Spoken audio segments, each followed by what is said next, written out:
সবার নিশ্চয়ই মনে আছে আত্মাবন্দী জাদুর কথা। হ্যাঁ, আজকে আমরা নিয়ে এসেছি আত্মাবন্দী জাদুর দ্বিতীয় পর্ব। কিরে ভাই, চলুন, ফার্স্ট পার্টি কি ছিল? না বাড়িয়ে কখন গেল? ভয় রাজ্যে হারাতে গিয়ে পথ হারিয়ে ফেলছেন না তো? জি হ্যাঁ, সবার সাথে আপডেটেড থাকতে এক্ষুনি সাবস্ক্রাইব করে নিন আর ঘন্টা বাজিয়ে দিন।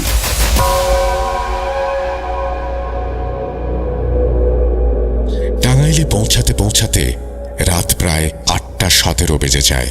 আমরা দেরি না করে লাশ গোসল দিয়ে অ্যাম্বুলেন্সে উঠিয়ে দেই। আজ রাতের মধ্যেই আমাদের গ্রামে গিয়ে পৌঁছতে হবে, আর জানাজার নামাজ আমাদের গ্রামেই অনুষ্ঠিত হবে। অ্যাম্বুলেন্সে আমাকে ও আমার মামাতো ভাই সিয়ামকে বসিয়ে দেয়া হয়, আর বাকিরা অন্য আরেকটি গাড়িতে চড়ে রওনা দেয়। টাঙ্গাইল শহর থেকে বের হয়ে আমরা এক নির্জন রাস্তা দিয়ে এগিয়ে চলেছি। হঠাৎ ধুম করে একটা আওয়াজ হয়। ড্রাইভার গাড়ি থামিয়ে দেয়। আমরা অ্যাম্বুলেন্স থেকে নেমে লাশ ঠিকঠাক আছে কিনা দেখতে চাই। গাড়ির পেছনের দরজা খুলতেই দেখি লাশের মুখ থেকে কাপড় সরে গেছে। ড্রাইভার ও সিয়াম ভয়ে ভেতরে গিয়ে মুখটা ঢেকে দিতে নারাজ। বেগতিক কি আর করার, বাধ্য হয়ে আমাকেই ভিতরে যেতে হয়। লাশের কাছে গিয়েই দেখতে পাই মামার লাশের জায়গায় শুয়ে রয়েছে সামাদ জাদুকর। কর্কশ কণ্ঠে যেন বলে ওঠে, জুনায়েদ, প্রস্তুত হ।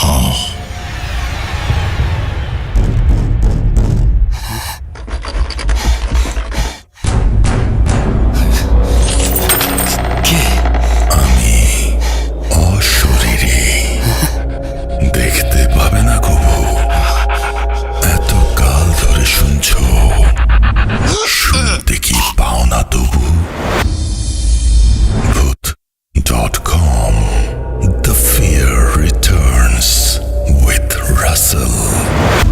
Welcome back. আপনাদের সবাইকে স্বাগত জানাচ্ছি আমি রাসেল। আশা করছি আপনারা সবাই ভালো আছেন, ভালোর দলে আছেন।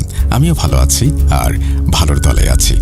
আমি জানি যে আমার মতো আপনারাও অপেক্ষা করছিলেন জুনায়েদ হুজুরের ঘটনার জন্য।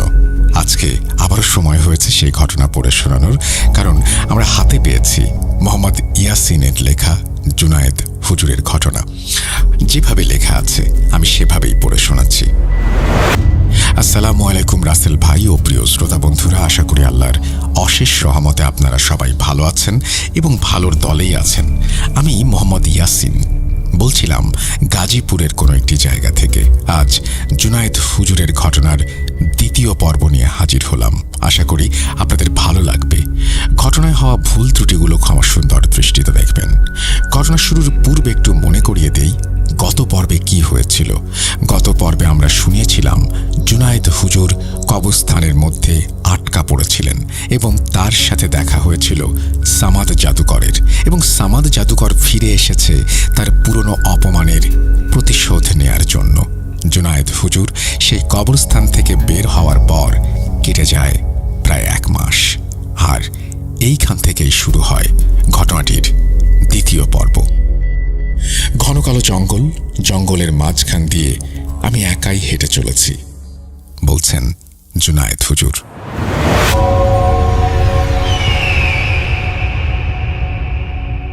গলা শুকিয়ে কাঠ হয়ে গেছে। দূর থেকে একটা চিৎকার আমার কানে আসে। এক মুহূর্তের জন্য জমে বরফ হয়ে গিয়েছিলাম। ভয়ে আমার পা কাঁপছিল। আমি দিক বেদিক হয়ে ছোটা আরম্ভ করি। রাস্তা খুঁজে পাচ্ছিলাম না। হঠাৎ আমি পায়ে হোঁচট খেয়ে পড়ে যাই। আমার মুখ থেকে কোনো শব্দ বের হলো না। গায়ে কোনো জোর পাচ্ছিলাম না। পড়ে থাকা অবস্থায় মাথাটা একটু উঠিয়ে চারপাশে চোখ বুলালাম। দেখতে পেলাম আমার ঠিক সামনে গ্রামের সেই কেন্দ্রীয় কবরস্থান। আর একটু ভালো করে তাকাতেই দেখলাম একটা লোক কবরস্থানের ভেতরে দাঁড়িয়ে আছে। এবার আমি আস্তে আস্তে দাঁড়ানোর চেষ্টা করলাম। একটু সামনে এগিয়ে যেতেই দেখলাম সেই লোকটা আর কেউ না, সে হচ্ছে সামাদ জাদুকর। আমাকে দেখে অট্ট হাসিতে সে মেতে উঠল। আমি আর নড়াচড়া করতে পারছিলাম না। মনে হচ্ছিল আমি মূর্তির মতো শক্ত হয়ে গিয়েছি। হঠাৎ এক লাফে আমি বিছানায় উঠে বসি, আর আমার স্বপ্ন ভেঙে যায়। গলাটা শুকিয়ে একেবারে কাঠ। রাত তখন আনুমানিক 2:43। বুঝতে পারলাম পাশের টেবিলে পানির জগটা খালি। কি আর করার, উপায় না পেয়ে বিছানা থেকে উঠে হাঁটা দিলাম ডাইনিংয়ের দিকে। ডাইনিং টেবিলে এসে ঢক ঢক করে কয়েক গ্লাস পানি খেয়ে ফেললাম। হঠাৎ আমার চোখ যায় রান্নাঘরের দিকে। চুলাটা জ্বালানো, কিন্তু এত রাতে রান্নাঘরে কে? 1 পা 2 পা করে এগিয়ে যাই রান্নাঘরের দিকে। দেখি মা রান্নাঘরে উল্টো দিক হয়ে দাঁড়িয়ে আছে। মা, এত রাতে তুমি কি রান্না করছো? এখনো ঘুমাওনি? মা আমাকে দেখে কোনো উত্তর দেয়নি। এভাবে কয়েকবার জিজ্ঞাসা করলাম, কিন্তু মা আমার কথায় কোনো পাত্তাই দিল না। শেষ পর্যন্ত কথার উত্তর না পেয়ে যেই আমার ঘরের দিকে পা বাড়ালাম, ঠিক তখনই কেউ আমার পায়ে সজোরে কামড় বসিয়ে দেয়। আমি এক চিৎকার দিয়ে নিচের দিকে তাকাতেই দেখি মায়ের মতোই কোনো একজন, কিন্তু মা নয়, সে হলো সামাদ জাদুকর। এরপর আমার আর কিছু মনে নেই। চোখ খুলে নিজেকে আবিষ্কার করি আমার বিছানায়। মা বাবা সহ আমার 7 জিনেরা আমার পাশেই দাঁড়িয়ে। পায়ে হাত দিয়ে বুঝতে পারি সেখানে না কোনো ব্যথা আর না কোনো কামড়ের দাগ রয়েছে। আমি জানতে চাই আমার কি হয়েছে। মা বলে, কাল রাতে হঠাৎ তোর চিৎকারের আওয়াজ শুনতে পাই। তাড়াতাড়ি ডাইনিং এসে দেখি তুই অজ্ঞান হয়ে পড়ে রয়েছিস। বলতো কি হয়েছে? আমি কোনো কথা বলতে পারলাম না। বাবাকে চিন্তা করতে মানা করি আর তাদের নিজ নিজ কাজে পাঠিয়ে দেই। আর দেরি না করে আমার জিনদের সাথে আলোচনায় বসি আর আমার সাথে ঘটা সমস্ত ঘটনা তাদের খুলে বলি। ইসমাইল বলে, হুজুর, সামাদ জাদুকর যখন এই গ্রামে এসেছিল তখনই সে অনেক বয়স্ক লোক ছিল। তারপর তাকে বন্দি করা হয়।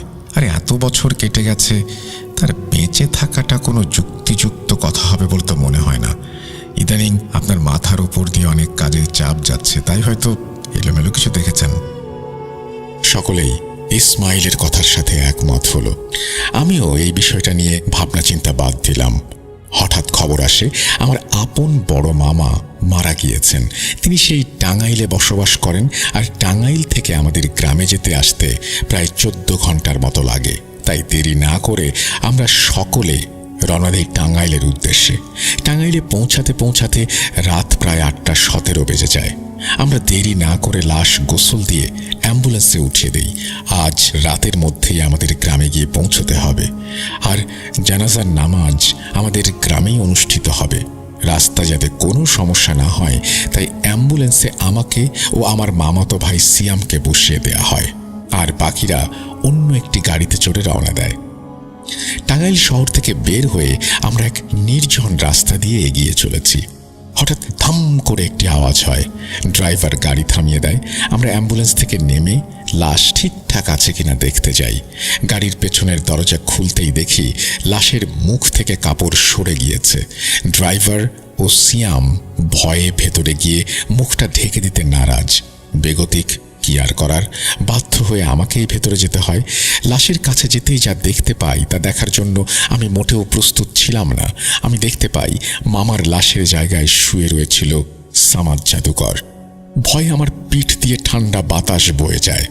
সামাদ জাদুকর রক্ত মাখা চোখ দিয়ে আমার দিকে তাকিয়ে রয়েছে। সে কর্কশ কণ্ঠে বলে উঠল, জুনায়েদ, প্রস্তুত হ,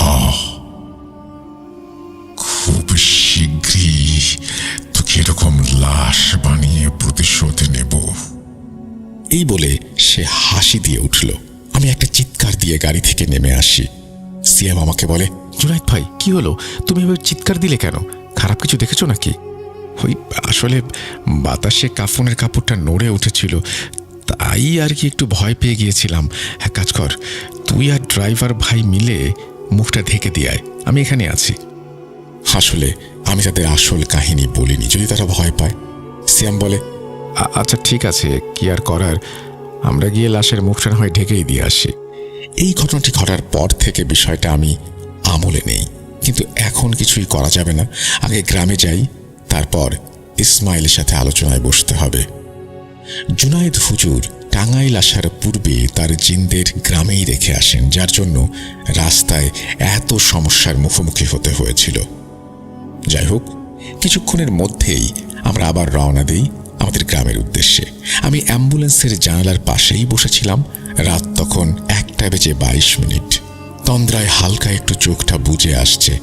হঠাৎ আমার বাম কানে কেউ ফিসফিস করে বলছে, কিরে জুনায়েদ, চোখটা একটু খোল, জানালার বাইরে দেখ, তোর মৃত্যুর দূত চলে এসেছে। আমি চোখ আধো খোলা অবস্থায় জানালার বাইরে তাকালাম। দেখলাম আমাদের গাড়ির একই গতিতে একটা অবয়ব ভেসে চলেছে। ভালোভাবে তাকাতেই দেখতে পেলাম সামাদ জাদুকর। আমি চোখ বন্ধ করে আবার খুললাম। এইবার তাকাতে কাউকে দেখতে পেলাম না। আমি ভয়ে মনে মনে আয়াতুল কুরসি পড়া শুরু করলাম। আমরা যখন যমুনা সেতুর ঠিক মাঝামাঝি জায়গায় পৌঁছালাম, দেখতে পেলাম গাড়ির সামনে কুচকুচে কালো বেড়াল। ড্রাইভার জোরে ব্রেক করলো, কিন্তু ততক্ষণে বেড়ালটি গাড়ির চাকার নিচে চলে গেল। আমরা গাড়ি থেকে নামার সাহস পেলাম না। এবার আমি ড্রাইভারকে বলি, গাড়ি জোরে ছোটাও, যাই হয়ে যাক গ্রামে যাওয়ার আগ পর্যন্ত গাড়ি থামাবে না। সারা রাস্তা কোরআন তেলাওয়াতের অডিও শুনতে শুনতে বাড়ি পৌঁছাই। আল্লাহর রহমতে রাস্তায় আর তেমন কোনো সমস্যা হয় না। লাশ দাফনের সময় কেন যেন আমার মনে হচ্ছিল আমার মামাকে নয়, বরং আমাকে দাফন করা হচ্ছে। যাই হোক, আর দেরি না করে সেদিন রাতেই আমার জিনদের সাথে আলোচনায় বসে এবং সব ঘটনা খুলে বলি। ইসমাইল বলে, হুজুর, এই বিষয়ে আপনাকে আগেই বলেছি, কিন্তু আপনি বারবার সামাদ জাদুকরকে দেখতে পাচ্ছেন, বিষয়টা ঠিক হচ্ছে না। এবার আদনান বলে, হুজুর, এক কাজ করতে পারেন, আপনার মধ্যে খারাপ কিছু আছে কিনা তা আমলের মাধ্যমে পরীক্ষা করুন। শ্রোতা বন্ধুদের এই জিন পরীক্ষার আমলটা বলে দেই। এক গ্লাস পানির মধ্যে কিছু আয়াত পড়ে ফু দিয়ে পানিটা খেতে হবে। যদি পানিটা তিতা লাগে তার মানে জিনের আসর আছে, আর যদি টক লাগে তার মানে কালো জাদু করা হয়েছে, আর যদি সাধারণ পানির মতোই লাগে তাহলে কোনো সমস্যা নেই। আচ্ছা ঠিক আছে, পানি পান করার পর খেতে সাধারণ পানির মতোই লাগলো, তার মানে আমি সুস্থই আছি। ইসমাইল বলল, হুজুর, আপনি এই বিষয়টা নিয়ে এত ভাববেন না, সব ঠিক হয়ে যাবে ইনশাল্লাহ। কি আর করার, বিছানায় এসে শুয়ে পড়ি। রাত আনুমানিক 2:34। বিকট একটি আওয়াজে আমার ঘুম ভেঙে যায়। তড়ি ঘড়ি করে উঠে বাইরে এসে দেখি সব ঠিকঠাক আছে। হঠাৎ চোখ যায় বাড়ির উঠোনে থাকা বড় গাছটির দিকে। আমি দেখতে পাই বড়ই গাছটার নিচে সাদা কাপড়ে মোড়ানো কিছু একটা রাখা। আমি আস্তে আস্তে জিনিসটার দিকে এগিয়ে যাই। কাছে যেতেই দেখতে পাই ওই জিনিসটা আর কিছু না, একটা কাফনে মোড়ানো লাশ। ভয়ে আমার গায়ে কাঁটা দিয়ে ওঠে।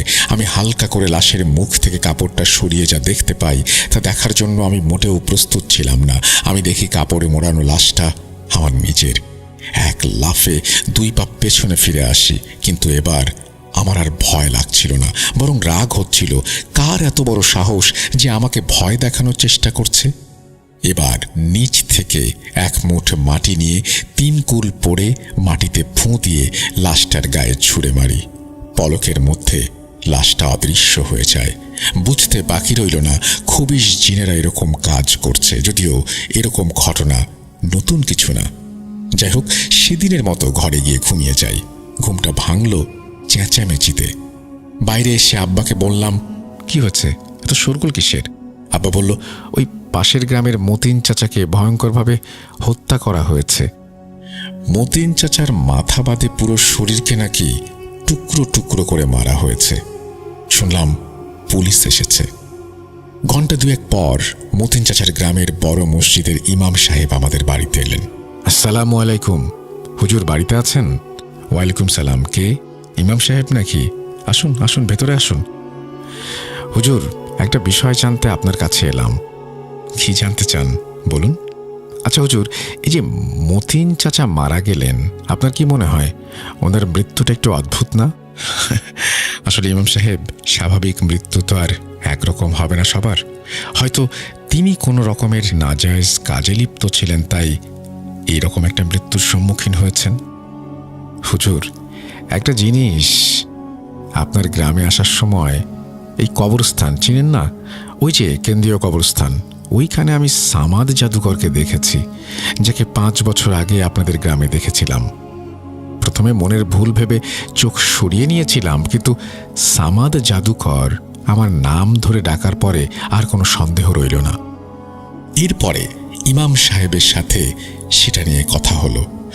তো ইমাম সাহেব চলে যাওয়ার পর সামাদ জাদুকরের বিষয়টা আমি আমলে নেই, কিন্তু ইসমাইলকে বললে সে গুরুত্ব দেয় না। উপায় না পেয়ে আমার উস্তাদ মাওলানা আলী হোসেন সাহেবের কাছে যাই। বাসে করে রওনা দিলাম আমার উস্তাদের বাড়ির উদ্দেশ্যে। বাসে বসে ভাবছি, আল্লাহর রহমতে অনেক জিনে ধরা রোগীকে সুস্থ করলাম, কিন্তু আজ আমার জীবনে এক অজ্ঞাত লোকের জন্য বেঁচে থাকাই দায় হয়ে যাচ্ছে। যাই হোক, বিকেল 4টা নাগাদ আমি ওস্তাদের বাড়িতে এসে পৌঁছাই।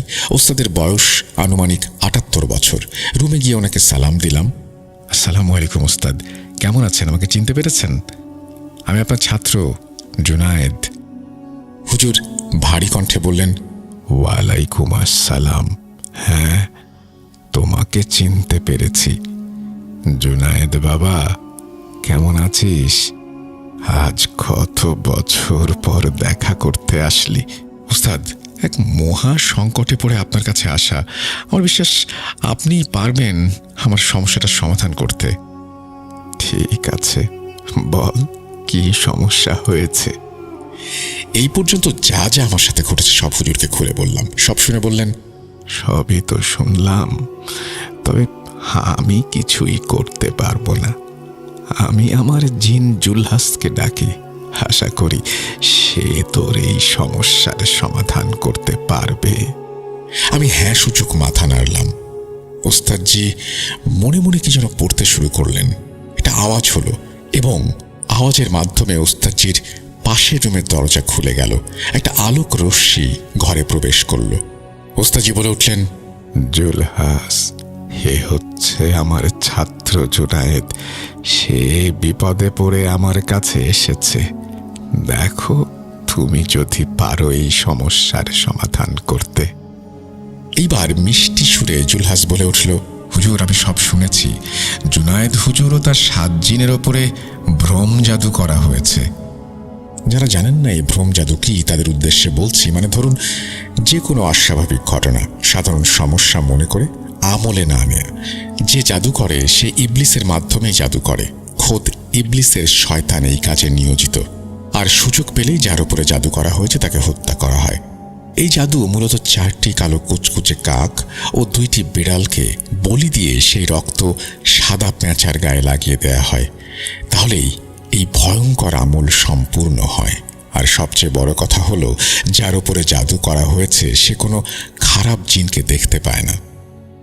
জুলহাস আরও বলে, যদি এই জাদু কাটানো না যায় তাহলে বড় ক্ষতি হয়ে যাবে। জুলহাস এটা বলে চলে যায়। ওস্তাদজি আমাকে বললেন, জুনায়েদ, সবই তো শুনলে, যাও এইবার গিয়ে এই জাদুটা কাটাও।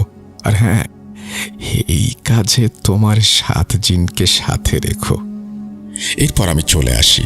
বাড়িতে এসে আমার 7 জিনদের সাথে আলোচনায় বসি এবং সব কথা খুলে বলি। সকলের মুখেই চিন্তার ছাপ স্পষ্ট। নিস্তব্ধতা ভেঙে ইসমাইল বলল, হুজুর, এর মানে আপনার সাথে সাথে যা ঘটেছে সেগুলো কোনো মনের ভুল নয়, বরং সত্য।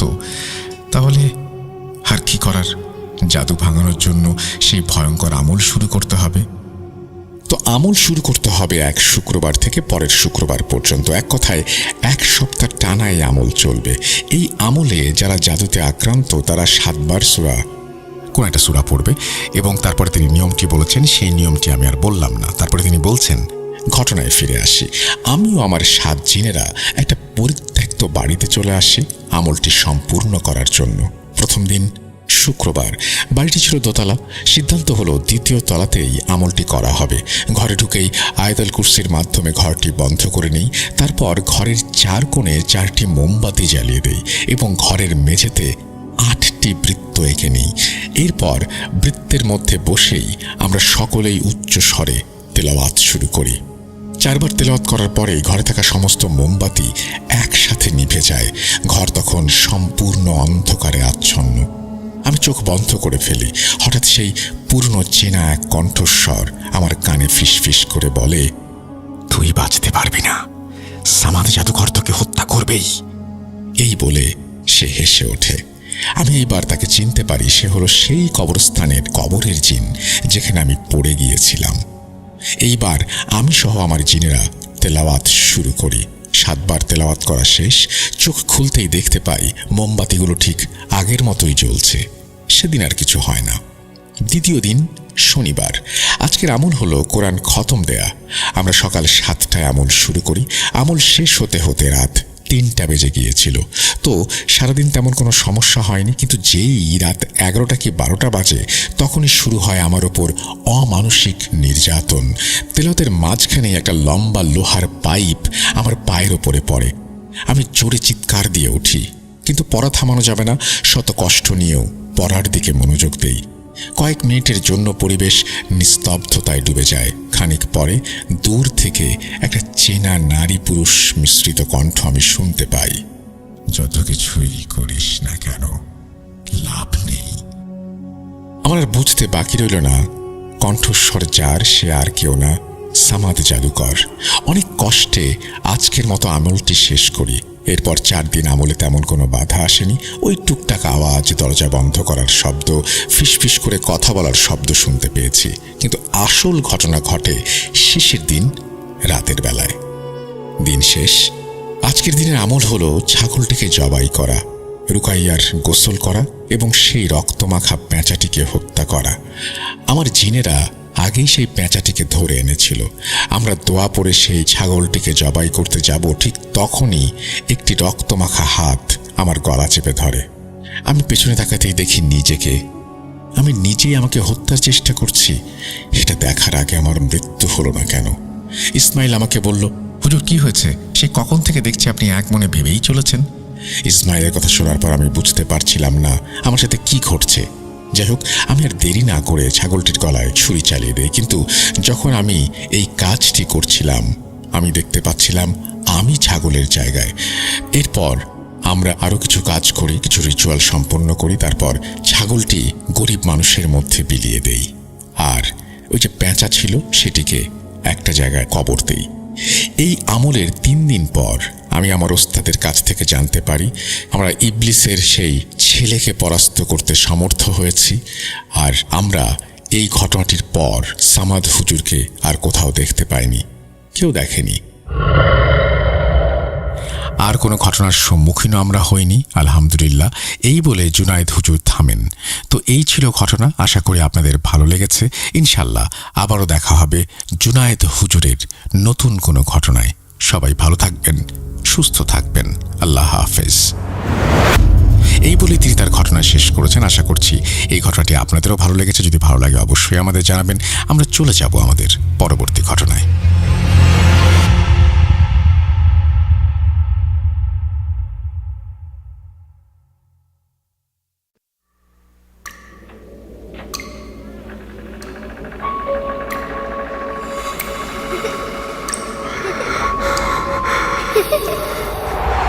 লুকোচুরি খেলবে?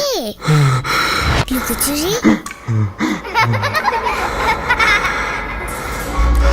তুমি লুকাও, আমি ঠিকই তোমাকে খুঁজে পাবো।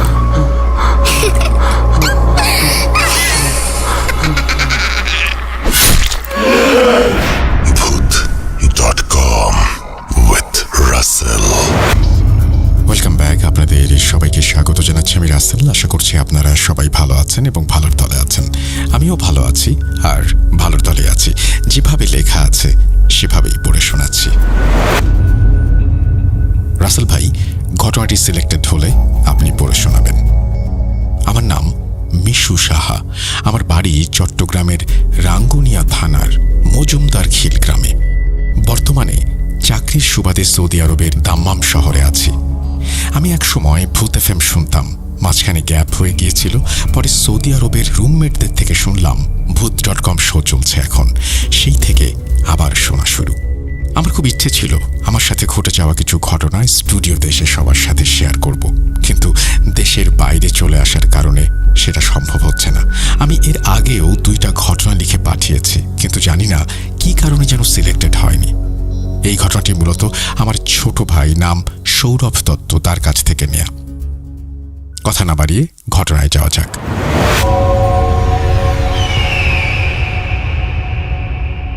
আমাদের গ্রামে প্রতি বছরই আমাদের একটা পুজো হয়ে থাকে। প্রতি বছর পুজোতে স্টেজের কাজ করার জন্য শহর থেকে অনেক শিল্পী আসেন। প্রতি বছরের মতো এবছরও মানে 2025-এও 4 জন শিল্পী আসলেন স্টেজের কাজ করার জন্য। তাদের মধ্যে একজনের নাম ছিল সৌরভ দত্ত। আমাদের মন্দিরে আরেকটা অনুষ্ঠান চলার কারণে ওই 4 জন শিল্পীকে আমরা গ্রামের একপাশের একটা প্রাইমারি স্কুলে থাকার ব্যবস্থা করে দেই। তো খাওয়া দাওয়া শেষে তারা রাত 2টা অবধি কাজ করলো এবং তারপর ঘুমোতে গেল।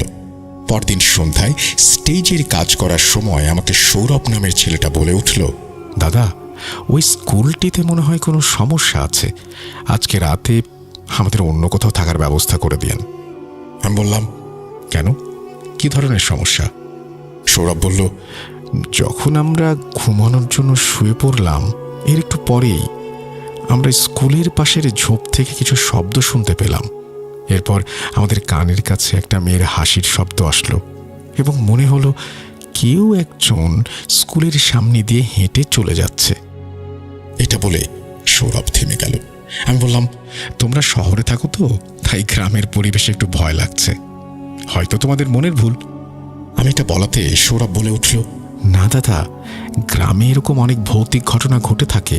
আমার মামার সাথেও গ্রামে ঘটে যাওয়া একটা ঘটনা আছে, আমার মামা আমাকে ঘটনাটি বলেছিলেন। তারপর আমি বললাম, দেখি শোনাও তোমার ঘটনা। তারপর সে বলতে শুরু করলো, আমার মামার বাড়ি চট্টগ্রামের পটিয়াতে। মামার বাড়িতে মামা আর মামি থাকতেন শুধু। আমার মামা ব্যবসায়িক কাজে প্রায়ই শহরের বাইরে যেতেন এবং কাজ শেষে রাত হওয়ার আগেই ঘরে ফিরে আসতেন।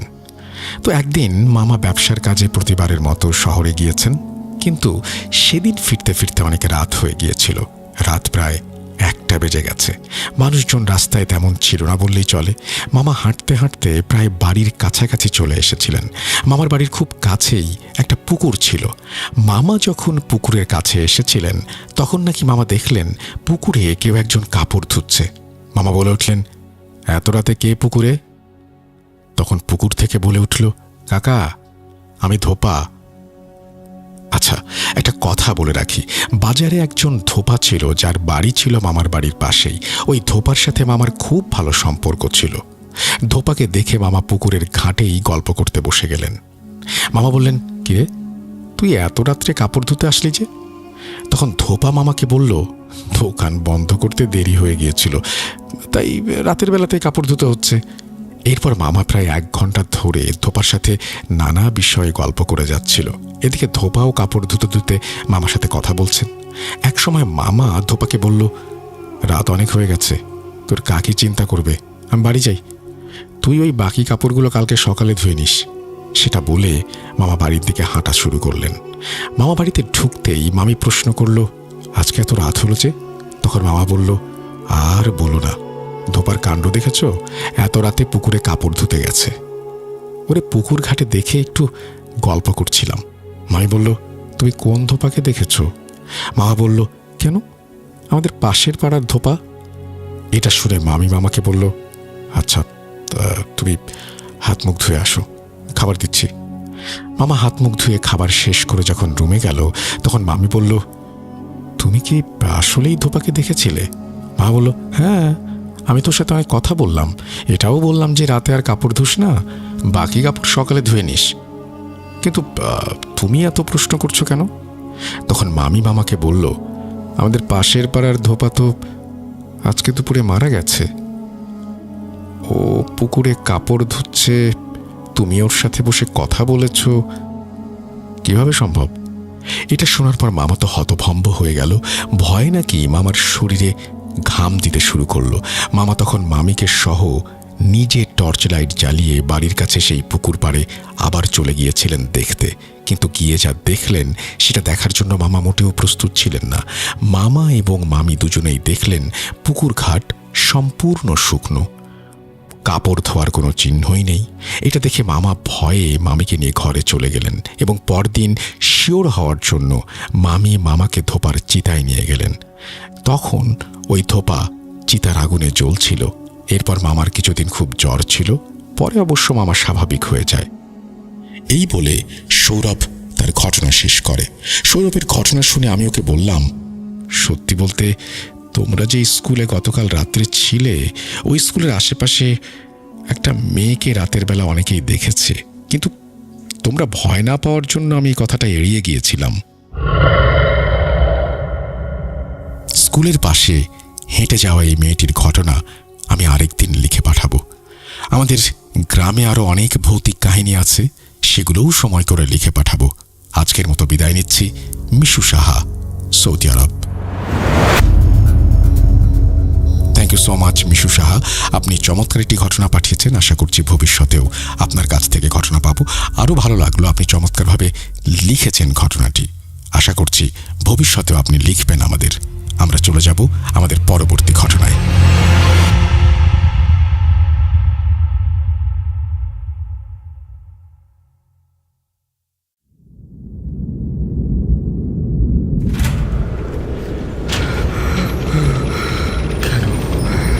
কেন তুমি আসো? আমি শুধু তোমার সাথেই থাকতে চাই। কিভাবে সম্ভব? মৃতদের এই পৃথিবীতে থাকতে নেই। তুমি তুমি চলে যাও, চলে যাও, প্লিজ চলে যাও। সবটাই কি ইলুশন, নাকি অন্য জগতের কেউ কখনো হাজির হয়ে যায় চোখের পলকে? ভূত.com with Russell। Welcome back. আপনাদের সবাইকে স্বাগত জানাচ্ছি আমি রাসেল। আশা করছি আপনারা সবাই ভালো আছেন এবং ভালোর তলে আছেন। আমিও ভালো আছি আর ভালোর তলে আছি।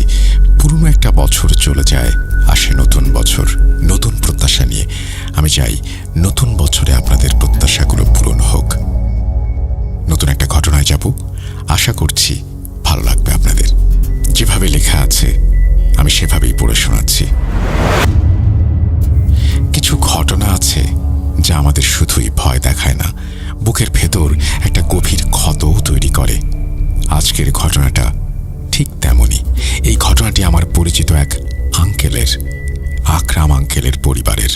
অর্থাৎ বুঝতেই পারছেন, আজকের এই ঘটনাটি পাঠিয়েছেন সিফাত আলম। সংগ্রহ করেছেন তিনি এই ঘটনাটি আকরাম আঙ্কেলের কাছ থেকে। তারপরে তিনি লিখছেন, আঙ্কেল বার্ধক্যজনিত কারণে কিছুটা অসুস্থ থাকায় গত সপ্তাহে আমি আঙ্কেলের সাথে দেখা করতে গিয়েছিলাম। তিনি সাধারণত খুবই হাসিখুশি একজন মানুষ, কিন্তু সেদিন তাকে খুব চুপচাপ আর চিন্তিত দেখেছি। তার মায়ের বাড়ি তার সন্তানেরা ভাগাভাগি করে নিচ্ছে, কিন্তু এতে তো তার চিন্তা করার কিছু নেই। অনেকক্ষণ পর আমার বারবার জিজ্ঞেস করার ফলে তিনি একটা দীর্ঘশ্বাস ফেলে তার পরিবারের সেই পুরনো কালো অধ্যায়ের কথা বলতে শুরু করেন। কথা বলার সময় তার গলার স্বরটা বারবার ভারী হয়ে আসছিল। দেশভাগের পর পাওয়া একটা পুরনো দোতলা বাড়ি, যার পেছনের অংশে ছিল এক রহস্যময় জগৎ, একটা তালাবন্ধ দরজা, যার ওপারে কি আছে সেই কৌতূহল প্রজন্মের পর প্রজন্মকে তাড়া করে ফিরেছে। কিন্তু সেই কৌতূহলের দাম জীবন দিয়ে শোধ করতে হতে পারে, তা হয়তো আঙ্কেলের পরিবার কল্পনাও করেনি। ঘটনাটি শোনার পর তার চিন্তার কারণ বুঝতে আর বাকি রইল না। মূল ঘটনায় যাবার আগে ঘটনার ভেতরের ভুল ত্রুটিগুলোর জন্য আমি ক্ষমা চেয়ে নিচ্ছি। চলুন প্রবেশ করি মূল ঘটনায়। কিছু ঘটনা আমাদের পূর্বপুরুষদের সঙ্গে এমনভাবে জড়িয়ে থাকে, যার প্রভাব বংশধরদের জীবনকেও প্রভাবিত করে।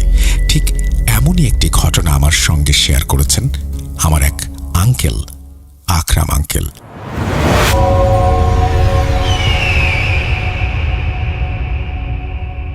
আমার পূর্বপুরুষেরা যখন দেশভাগের পর সব কিছু হারিয়ে নিজেদের নতুন দেশে অর্থাৎ ভারত পাকিস্তান ভাগ হলে পূর্ব পাকিস্তানে ফিরে এলেন, তখন আমার দাদা দাদি ভারতের সমস্ত সম্পত্তির বিনিময়ে 2 একর জমি আর একটি দোতলা বাড়ি পান। বাড়িটা বেশ বড় আর খোলামেলা ছিল। বাড়িটার গঠন এমন ছিল যে নিচতলায় 3টি বড় বড় ঘর। আমার দাদি উঠোনে রান্না করতেন। রান্নাঘরের পেছনে একটা খালি জায়গা ছিল, যেখানে কয়েকটি গাছ আর একটা উঠানো ছিল। তার উল্টো দিকে একটা দালান, দালানের মাঝখানে একটা পানির কূপ, যেখানে বাড়ির ব্যবহারের সব পানি জমানো থাকতো। ওপরের তলায় 2টো ঘর ছিল আর বাকি জায়গাটা খালি রাখা হয়েছিল। বাড়িতে নিচ তলাটাই বেশি ব্যবহার করা হতো। বিশেষ করে গরমকালে ছাদে ঘুমানোর জন্য বাড়িটা খুব কাজে লাগতো। বোঝা যাচ্ছিল এটা কোনো হিন্দু পরিবারের বাড়ি ছিল। বাড়িটা পরিষ্কার পরিচ্ছন্ন করতেই প্রায় 1 সপ্তাহ লেগে গেল। বাড়িটা এতই জীর্ণ আর নোংরা ছিল যে বলার মতো না। আমাদের দাদির হাতও বাড়িটি পরিষ্কার করতে গিয়ে কেটে ছিঁড়ে একাকার হয়ে গিয়েছিল। তবুও বাড়িটা যেন পরিষ্কার হতেই চাইছিল না। পরিষ্কার করতে করতে দাদি রান্নাঘরের পেছনে বাগানের দিকে গেলেন, যেখানে গাছের পাতা আর ময়লার স্তূপ জমেছিল। ওই জায়গাটা পরিষ্কার করা খুব কঠিন কাজ, কিন্তু আমাদের দাদি খুবই পরিশ্রমী ছিলেন আর পরিষ্কার পরিচ্ছন্নতা ভীষণ পছন্দ করতেন। সেই জায়গাটা পরিষ্কার করতে গিয়ে দাদির শারীরিক অবস্থা খারাপ হতে শুরু করলো। মনে হচ্ছিল গাছের নিচে এক কোণায় আবর্জনা ফেলে রাখা হয়েছে, যা পচে গলে যাচ্ছিল। দাদির জন্য সেখানে দাঁড়ানোটা খুব কঠিন হয়ে পড়েছিল, কিন্তু পরিষ্কার তো করতেই হবে। দাদি নাকে কাপড় বেঁধে পরিষ্কার করতে শুরু করলেন, কিন্তু এক কোণা পরিষ্কার করতেই হঠাৎ তার মাথায় তীব্র ব্যথা শুরু হলো। এই অবস্থায় কাজ করাটা তার জন্য একদম অসম্ভব হয়ে পড়ল। তাই দাদি কাজ ছেড়ে ভেতরে চলে আসেন। পরের দিন যখন তিনি আবার পরিষ্কার করতে গেলেন এবং গাছের নিচে জমা পাতাগুলো এক জায়গায় সরাচ্ছিলেন, তখন মাটি থেকে যেন গরম ভাপ উঠতে শুরু করলো। দাদি তখন খালি পায়ে পরিষ্কারের কাজে মগ্ন ছিলেন, ফলে সেই গরমের আঁচটা তিনি খুব তীব্রভাবে অনুভব করলেন, ঠিক যেন আগুনের ওপর পা রেখেছিলেন তিনি। দাদি সঙ্গে সঙ্গে জুতো পরে নিয়েছিলেন, কিন্তু যখনই তিনি আবার গাছগাছালির নিচে এলেন, তখন হঠাৎ তার মাথায় প্রচণ্ড ব্যথা শুরু হলো, যা সহ্য করার মতো ছিল না। দাদি আবারও উঠে দাঁড়ালেন। দাদু এই অবস্থা দেখে বললেন, ওই অংশটা বাদ দাও, অন্য কাউকে ডেকে এনে জায়গাটা পরিষ্কার করিয়ে নেব, তুমি আর ওদিকে যেও না। দাদি ব্যথার চোটে একেবারে বিছানায় পড়ে গেলেন। মাথা ব্যথাটা এতটাই তীব্র ছিল যে কোনো কাজই তিনি করতে পারছিলেন না। তিনি বিশ্রাম নিলেন। একটু ভালো বোধ করতেই তিনি আবার বাড়ির কাজে লেগে গেলেন। শেষ ঘরটা পরিষ্কার করার সময় দাদি কিছু অদ্ভুত জিনিসপত্র পেলেন। তিনি জিনিসগুলো দাদাকে দেখালেন। সেগুলো একটা বন্ধ সিন্দুকের মধ্যে রাখা ছিল। ওপরে কয়েকটি পুরনো শাড়ি ছিল, কিন্তু শাড়িগুলো সরাতেই দুটো বই, একটা ভাঙা কাচের ত্রিভুজাকৃতির টুকরো আর একটা মাটির হাঁড়ি পাওয়া গেল। দাদি দাদাকে জিজ্ঞেস করলেন, এই জিনিসগুলো দিয়ে কি করা যায়? কারণ এগুলো তো ব্যবহারের যোগ্য নয়। দাদা বললেন, ওই কাঁচের টুকরোটা ফেলে দাও, যাতে কারো হাত পা না কাটে, আর বাকি জিনিসগুলো সিন্ধুকে ভরে ঢেকে রেখে দাও। দাদি বই দুটো রাখতে চাইলেন না, কারণ ওগুলো তার কাছে একটু অদ্ভুত লাগছিল। কিন্তু দাদা বললেন, এখন রেখে দাও, পরের সময় হলে দেখবো কি করা যায়। দাদা যেমনটা বলেছিলেন তেমনটাই করা হলো। ওই ত্রিকোণাকৃতির কাঁচের টুকরোটা আবর্জনার স্তূপে ফেলে দেয়া হলো, আর বাকি জিনিসপত্র সিন্দুকটাতে রেখে দেয়া হলো। পরের দিনই দাদা বাইরে থেকে মজুর নিয়ে এলেন, যাতে তাদের দিয়ে বাইরের জায়গাটা পরিষ্কার করানো যায়। কিন্তু বেশিক্ষণ লাগলো না, তাদের দুজনের অবস্থাও দাদির মতো হয়ে গেল। তারা ভেতরে চলে এলো আর বলল তাদের মাথায় প্রচণ্ড যন্ত্রণা শুরু হয়েছে, আর যে জায়গাটা তারা পরিষ্কার করছিল সেইখানটা নাকি ভীষণ গরম গরম লাগছে তাদের। দাদার কাছে ব্যাপারটা খুবই আশ্চর্যজনক লাগলো, কারণ তখন শীতকাল, পায়ে জ্বালা আর গরম লাগার কোনো কারণই তিনি পাচ্ছিলেন না। কিন্তু জায়গাটা পরিষ্কার করাতেই হতো, কারণ সেখানে জমে থাকা আবর্জনার গন্ধ বাড়ির ভেতরেও ছড়িয়ে পড়েছিল। পরের দিনও একই ঘটনা ঘটল। আরও কয়েকজন শ্রমিক এলো এবং তাদেরও একই রকম অসুস্থতা দেখা দিল।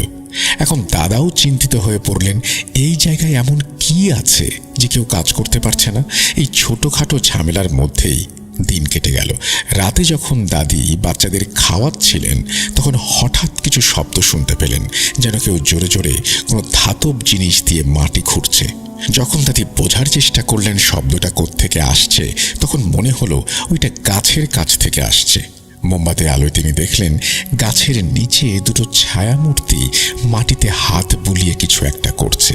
চারিদিকে অন্ধকার থাকায় দাদি এর চেয়ে বেশি আর কিছু দেখতে পেলেন না। আমাদের দাদি খুবই সাহসী মহিলা ছিলেন। তিনি পেছনের দিকে যাওয়ার রাস্তাটা ভালো করে দেখলেন। সেখানে একটা তালা লাগানো ছিল। বাড়ির ভেতর দিয়েই কেবল সেখানে যাওয়া যেত, বাইরে থেকে আসার কোনো রাস্তা ছিল না। এবার দাদির ভয় লাগতে শুরু করলো। এই ঘটনা প্রায় 2 মিনিট ধরে চলল। তারপর সেই শব্দগুলো হঠাৎ করেই থেমে গেল। এর মাঝে দাদা তার এক আত্মীয়ের বাড়িতে গিয়েছিলেন। যখন তিনি ফিরে এলেন, দাদি ভয়ে ভয়ে তাকে পুরো ঘটনাটা খুলে বলেন। দাদা কিছুটা ঘাবড়ালেন, কিন্তু দাদির সামনে নিজের ভয় প্রকাশ করলেন না। যেদিন দাদি সেই শব্দগুলো শুনেছিলেন, ঠিক তার পরের দিন দাদা সেই সময়ে বাড়িতেই ছিলেন। তখনই দাদার কানেও মাটির নিচ থেকে গর্জনের মতো শব্দ এলো। দাদা শান্ত থাকলেন এবং ভালো করে জায়গাটা পরীক্ষা করলেন, কিন্তু কিছুই দেখতে পেলেন না। তবে শব্দটা ঠিক ওই জায়গা থেকেই আসছিল। দাদা জোরে জোরে জিজ্ঞেস করলেন, কে ওখানে? দাদা জিজ্ঞেস করার সাথে সাথে সেই শব্দগুলো আরও বেড়ে গেল। দাদা আবার জিজ্ঞেস করলেন, কে ওখানে, সামনে আসুন। যখন দাদা সামনে আসুন বললেন, তখন তার হাতে থাকা লণ্ঠনটা নিজ থেকেই কাঁপতে শুরু করলো, অথচ কোনো বাতাস নেই। দাদু আরও চিন্তিত হয়ে পড়লেন এবং বাচ্চারা ভয়ে কাঁদতে শুরু করলো। হঠাৎ মনে হলো একটা ঝড় ঘরের ভেতরে ঢুকে পড়েছে, যদিও বাইরের আবহাওয়া একদম শান্ত। হঠাৎ গাছের ওপর থেকে পাথর পড়তে শুরু করলো, কিন্তু পাথর কারা ফেলছে দেখা যাচ্ছে না। কয়েকটা পাথর দাদু আর দাদির গায়ে এসেও লাগলো। তারা দুজন বাচ্চাদের নিয়ে দৌড়ে ঘরের ভেতরে চলে গেলেন। এরপর ঘরের ভেতরেও পাথরের বৃষ্টি শুরু হলো। একদিকে ঝড়ের তীব্র শব্দ, অন্যদিকে পাথরের আঘাত। পুরো বাড়ি যেন কাঁপতে লাগলো। শব্দ এতটাই তীব্র ছিল যে কানে তালা লেগে যাওয়ার জোগাড়। দাদি কোরআন মজিদ নিয়ে এলেন এবং জোরে জোরে সূরা বাকারা তেলাওয়াত করতে শুরু করলেন। দাদি অনবরত কোরআনের আয়াত পড়তে লাগলেন। চারিদিকে এক ভয়াবহ পরিবেশ তৈরি হলো, কিন্তু কোরআনের আয়াতের বরকতে সেই শব্দগুলো ধীরে ধীরে কমতে শুরু করলো। যখন শব্দ আর পাথর পড়া পুরোপুরি বন্ধ হয়ে গেল, তখন বাইরে গিয়ে দেখা গেল সবকিছু আগের মতো স্বাভাবিকই আছে। সেই ভয়ঙ্কর শব্দ শুনে মনে হচ্ছিল সবকিছু বুঝি ধ্বংস হয়ে যাবে, কিন্তু বাইরে সব ঠিকঠাক। বিশ্বাসই হচ্ছিল না যে কিছুক্ষণ আগে এখানে এমন ভয়ঙ্কর ঘটনা ঘটে গিয়েছে। দাদি আর শিশুরা খুব ভয় পেয়ে গিয়েছিল। দাদি পরিষ্কারভাবে বলে দিলেন যে তিনি এখানে থাকতে পারবেন না। অনেক দিন ধরেই এখানে এমন কিছু একটা ঘটছে যা সহ্য করা যায় না। দাদুও ভয় পেয়েছিলেন, তার ভয়টা হয়তো আরো বেশি ছিল, কিন্তু অন্য কোনো উপায়ও ছিল না। থাকতে তো এখানে হবেই। তখন দাদু বললেন, পরিষ্কার করার সময় যে সিন্দুকটা পাওয়া গিয়েছিল সেটা একবার দেখা দরকার। সিন্দুকটা ভালো করে পরীক্ষা করা হলো। সেখানে দুটো বই, যেগুলো দেখতে কিছুটা অদ্ভুত। বইগুলোতে কিছু লেখা ছিল না, কয়েকটি নকশা আঁকা ছিল। কিছু গোলাকার চিহ্নের মধ্যে ত্রিভুজ তৈরি করা ছিল। এরকম আরও নানান ধরনের ছবি ছিল। বইয়ের শেষ পাতায় মানুষের মাথার খুলি আর হাড়ের ছবি দেওয়া ছিল। জানি না সেখানে আরও কি কি অদ্ভুত জিনিস ছিল। দাদাকে দেখে অসহায় মনে হচ্ছিল। বইগুলো দেখে তার সন্দেহ হচ্ছিল যে এগুলো হয়তো জাদুবিদ্যার বই, কিন্তু দাদা এসব বিষয়ে কিছু জানতেন না। তিনি বুঝতে পারছিলেন না এই বইগুলো দিয়ে কি করবেন। যদি ঘরের বাইরে ফেলে দেন, যেমনটা কাঁচের টুকরোটা ফেলে দিয়েছিলেন, তাহলে হয়তো সবকিছু আবার নতুন করে শুরু হবে। এখন যদি বইগুলো ফেলে দেওয়া হয়, তাহলে হয়তো আরও বড় কোনো বিপদ এসে পড়বে। দাদা বুঝতে পারছিলেন হয়তো এই সব কিছুর মধ্যে একটা যোগসূত্র আছে, কারণ সিন্দুকের মধ্যে থাকা কাঁচের টুকরোটা ফেলে দেওয়ার পর থেকেই এই সব অদ্ভুত শব্দ আসা শুরু হয়েছে। এদিকে দাদা চিন্তিত ছিলেন যে কার সঙ্গে এই বিষয়ে কথা বলবেন, কাকে দেখাবেন। তখন এমন পরিস্থিতি ছিল যে কিছু মানুষ একসঙ্গে ক্যাম্পে থাকতো, আর একটা বাড়িতে 10টা পরিবার একসাথে বাস করত, আর সবার অবস্থাই খুব খারাপ। এমন সময়ে এসব বিষয়ে জানে এমন মানুষের সন্ধান পাওয়া খুব কঠিন। অন্যদিকে দাদার ভয় ছিল যে এই ঘটনা যদি ফাঁস হয়ে যায় আর বাড়ির বাইরের লোকেরা জেনে যায়, তাহলে হয়তো আরো বড় সমস্যা তৈরি হবে। যে বাড়িটা এত সহায় সম্পত্তির বিনিময়ে পেয়েছেন, সেটাও হয়তো হাতছাড়া হয়ে যাবে। এরই মধ্যে একদিন সন্ধ্যা থেকে মাগরিবের পর মাটির নিচ থেকে অদ্ভুত শব্দ আসতে শুরু করলো, যা একটা নিয়মিত ব্যাপার হয়ে দাঁড়িয়েছিল। দাদা তখন সাময়িকভাবে বাড়ির পেছনের অংশে যাওয়া আসা পুরোপুরি বন্ধ করে দিলেন। পেছনে যাওয়ার রাস্তাটা এমনভাবে বন্ধ করা হলো যাতে ভুল করেও কেউ আর সেখানে যেতে না পারে। আর বাড়িতে প্রতিদিন কোরআন তেলাওয়াত করা শুরু হলো। দাদার কেরাত খুবই সুন্দর। তিনি জোরে জোরে কোরআন তেলাওয়াত করতেন আর ঘরের কোনায় কোনায় পানি ছিটিয়ে দিতেন। দিনের বেলায় দাদার পড়া পানি গাছের নিচেও ফেলে দেওয়া হতো। এসব করার ফলে এতটা উপকার হলো যে সেই শব্দগুলো ধীরে ধীরে আসা বন্ধ করে দিল। তবুও দাদা দাদি প্রতিদিনই এই নিয়মগুলো পালন করতেন। এখন যেহেতু শব্দ আসা বন্ধ হয়ে গেছে, তাই দাদি দাদাকে বললেন যে তিনি পেছনের অংশটা আবার পরিষ্কার করতে চান, কারণ সেখান থেকে যে দুর্গন্ধটা আসছিল সেটাও দিন দিন বাড়ছে। তাই ওই অংশটা পরিষ্কার করা জরুরি। দাদা দাদিকে বললেন যে পরের দিন সকালে তিনি বাচ্চাদের তার বোনের বাড়িতে রেখে আসবেন, তারপর দাদিকে সঙ্গে নিয়ে ওই জায়গাটা পরিষ্কার করবেন, যাতে কাজটাও দ্রুত শেষ হয়। পরের দিন সকালেই দাদা দাদি আয়াতুল কুরসি পাঠ করে ওই জায়গায় ঢুকলেন আর পরিষ্কারের কাজ শুরু করলেন। আগে এখানে এলে যেমন জ্বালা পোড়া করতো বা মাথা ব্যথা হতো, আজ তেমন কিছু হলো না। কিন্তু পরিষ্কার করার সময় দাদার চোখ পড়ল যে বড় গাছটার নিচের মাটিটা কিছুটা উঁচু হয়ে আছে, যেন কেউ জায়গাটা খুঁড়েছিল। পরে মাটি চাপা দিলে যেমন হয় জমিটা একটু উঁচু নিচু থাকে, ঠিক তেমন লাগছিল। দাদার মনে সন্দেহ হলো যে এখানে কিছু একটা আছে। দাদা ভাবতে ভাবতে ওখান থেকে মাটি সরাতে শুরু করলেন। দাদি চিৎকার করে বললেন, ছেড়ে দাও, শুধু পরিষ্কার করো, আর এখান থেকে কিচ্ছু সরাবে না। তখন দাদা কোনো কিছুর তোয়াক্কা না করে বললেন, এই বাড়িতে যা ঘটছে আমার মনে হয় তার উৎস এইখানেই। দাদি বললেন, এমন ঝুঁকি নিয়ে এটা খুলো না, জানি না ভেতরে কি আছে। তখন দাদা দাদির কথা বুঝতে পারলেন এবং মাটি আবার আগের মতো করে দিলেন। তারা পরিষ্কার পরিচ্ছন্নতার কাজ শেষ করে সব আবর্জনা বাইরে ফেলে দিলেন। এবার কোনো সমস্যা ছাড়াই জায়গাটা একদম ভালোভাবে পরিষ্কার করা হয়ে গিয়েছিল। কিন্তু এর পরেই দাদার হাত আর আঙুলে প্রচণ্ড জ্বালা করতে শুরু করলো। সেই জ্বালা কোনোভাবেই কমছিল না। ডাক্তার দেখানো হলো, মলম লাগানো হলো, কিন্তু কোনো লাভ হলো না। সেই রাতে দাদা স্বপ্ন দেখে চিৎকার করে জেগে উঠলেন। তিনি কাঁপতে কাঁপতে দাদিকে তার স্বপ্নের কথা বললেন। জানালেন যে স্বপ্নে তিনি দুটো বিশাল আকৃতির কাউকে দেখেছেন। তারা রেগে গিয়ে দাদার উপরে চিৎকার করে বলছিল, তোমার সাহস কি করে হলো আমাদের জায়গায় খোঁড়াখুড়ি করার? আমরা এই ধন সম্পদের পাহারায় নিযুক্ত আছি। আবার যদি কেউ এখানে কোনো কিছু খোঁজার চেষ্টা করে তাহলে পরিণতি ভালো হবে না। এখন তো শুধু হাতে জ্বালা করছে, এরপরে এমন কাণ্ড ঘটাবো যে কেউ নিজের মুখ দেখানোর মতো পরিস্থিতিতেও থাকবে না। ভয়ে দাদার হাত পা কাঁপছিল।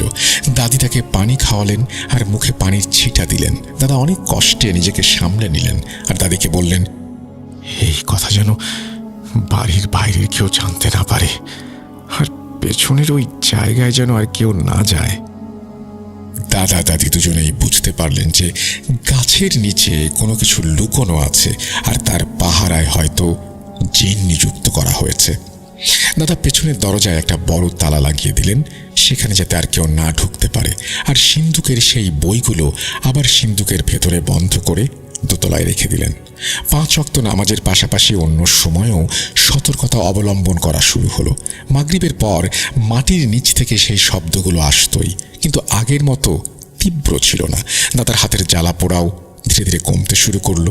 দাদা দাদি বেশ কিছুদিন ওই দোতলা বাড়িটিতে থাকলেন, কিন্তু আর কেউ সেই তালা খোলা বা সিন্দুক থেকে কোনো জিনিসপত্র বের করার সাহস পেল না। সময় কেটে গেল। দাদার 6 সন্তান বড় হয়ে গেল। 3 ছেলে বিদেশে স্থায়ী হলো। 2 মেয়ের বিয়ে বড় পরিবারে হয়ে গেল, যাদের পরিবার বেশ সচ্ছল। আমার মায়ের বিয়েটাই শুধু খুব সাধারণ আর সাদামাটা হয়েছিল। কিন্তু আমার বাবার সঙ্গে বিয়ের পর জানা গেল বাবা মদ্যপ এবং বিভিন্ন নেশায় আসক্ত। আমার জন্মের পরেই মা বাবার থেকে আলাদা হয়ে গেলেন। তখন আমার মামা, খালা আর দাদা দাদি সবাই মিলে এই দোতলা বাড়িটা মায়ের নামে লিখে দিলেন, কারণ সবাই ততদিনে ভালোভাবে প্রতিষ্ঠিত ছিলেন আর কারো এই সম্পত্তির প্রয়োজন ছিল না। এইভাবেই এই বাড়িটা মায়ের ভাগে এসে পড়ল।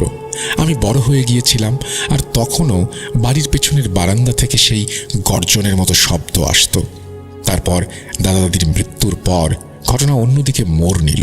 আমি উচ্চশিক্ষার জন্য বাইরে এলাম। আমার মা ওই বাড়িতে একা থাকতেন।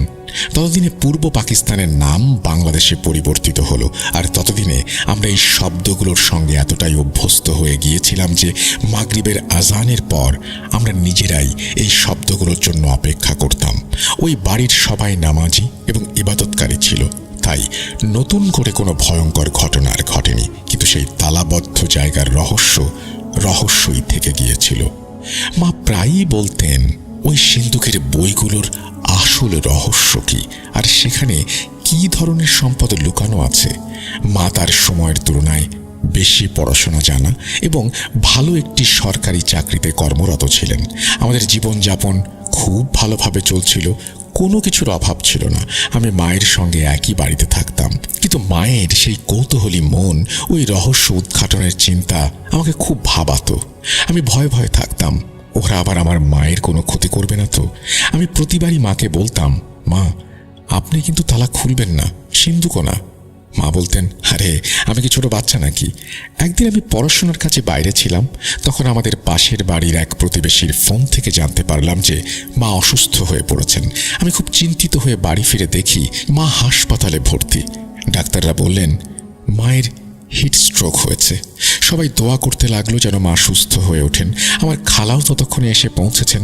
আমার বারবার মনে হচ্ছিল হয়তো আমারই ভুল ছিল, এইভাবে মাকে একা রেখে যাওয়াটা আমার মোটেও উচিত হয়নি।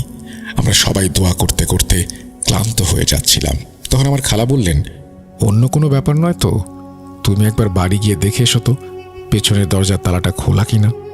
কারণ আমার মা প্রায়ই এমন কথা বলতেন। তিনি খুব জানতে আগ্রহী ছিলেন যে সেই গুপ্তধনের রহস্যটা আসলে কি, আর ওই বইগুলো কিসের। আমি ছোট খালাকে সঙ্গে নিয়ে তাড়াতাড়ি বাড়ি গেলাম, আর বাড়ি গিয়ে দেখলাম সত্যিই তালাটা খোলা। এক পাশে সিন্দুকটা রাখা ছিল, আর অন্যদিকে সেখানে মাটি খোঁড়ার চিহ্ন স্পষ্ট দেখা যাচ্ছিল। আমি মাথায় হাত দিয়ে বসে পড়লাম। মা এটা কি করে ফেললেন? আমরা তখন মায়ের জন্য যতটা দোয়া করতে পারতাম করেছি, কিন্তু মাকে বাঁচাতে পারলাম না। মা সেই অবস্থাতেই আমাদের ছেড়ে চলে গেলেন। আমি জানি না মা কতটা খুঁড়েছিলেন, কারণ আমি ভয়ে আর ওই জায়গায় কখনোই যাইনি। আমাদের সবারই বিশ্বাস ছিল যে ওটা হিট স্ট্রোক ছিল না, বরং ওই জায়গার অশুভ প্রভাব আর সেই জিনগুলোই আমার মায়ের প্রাণ কেড়ে নিয়েছে। আমাদের বাড়িতে যেন একটা ঝড় বয়ে গেল।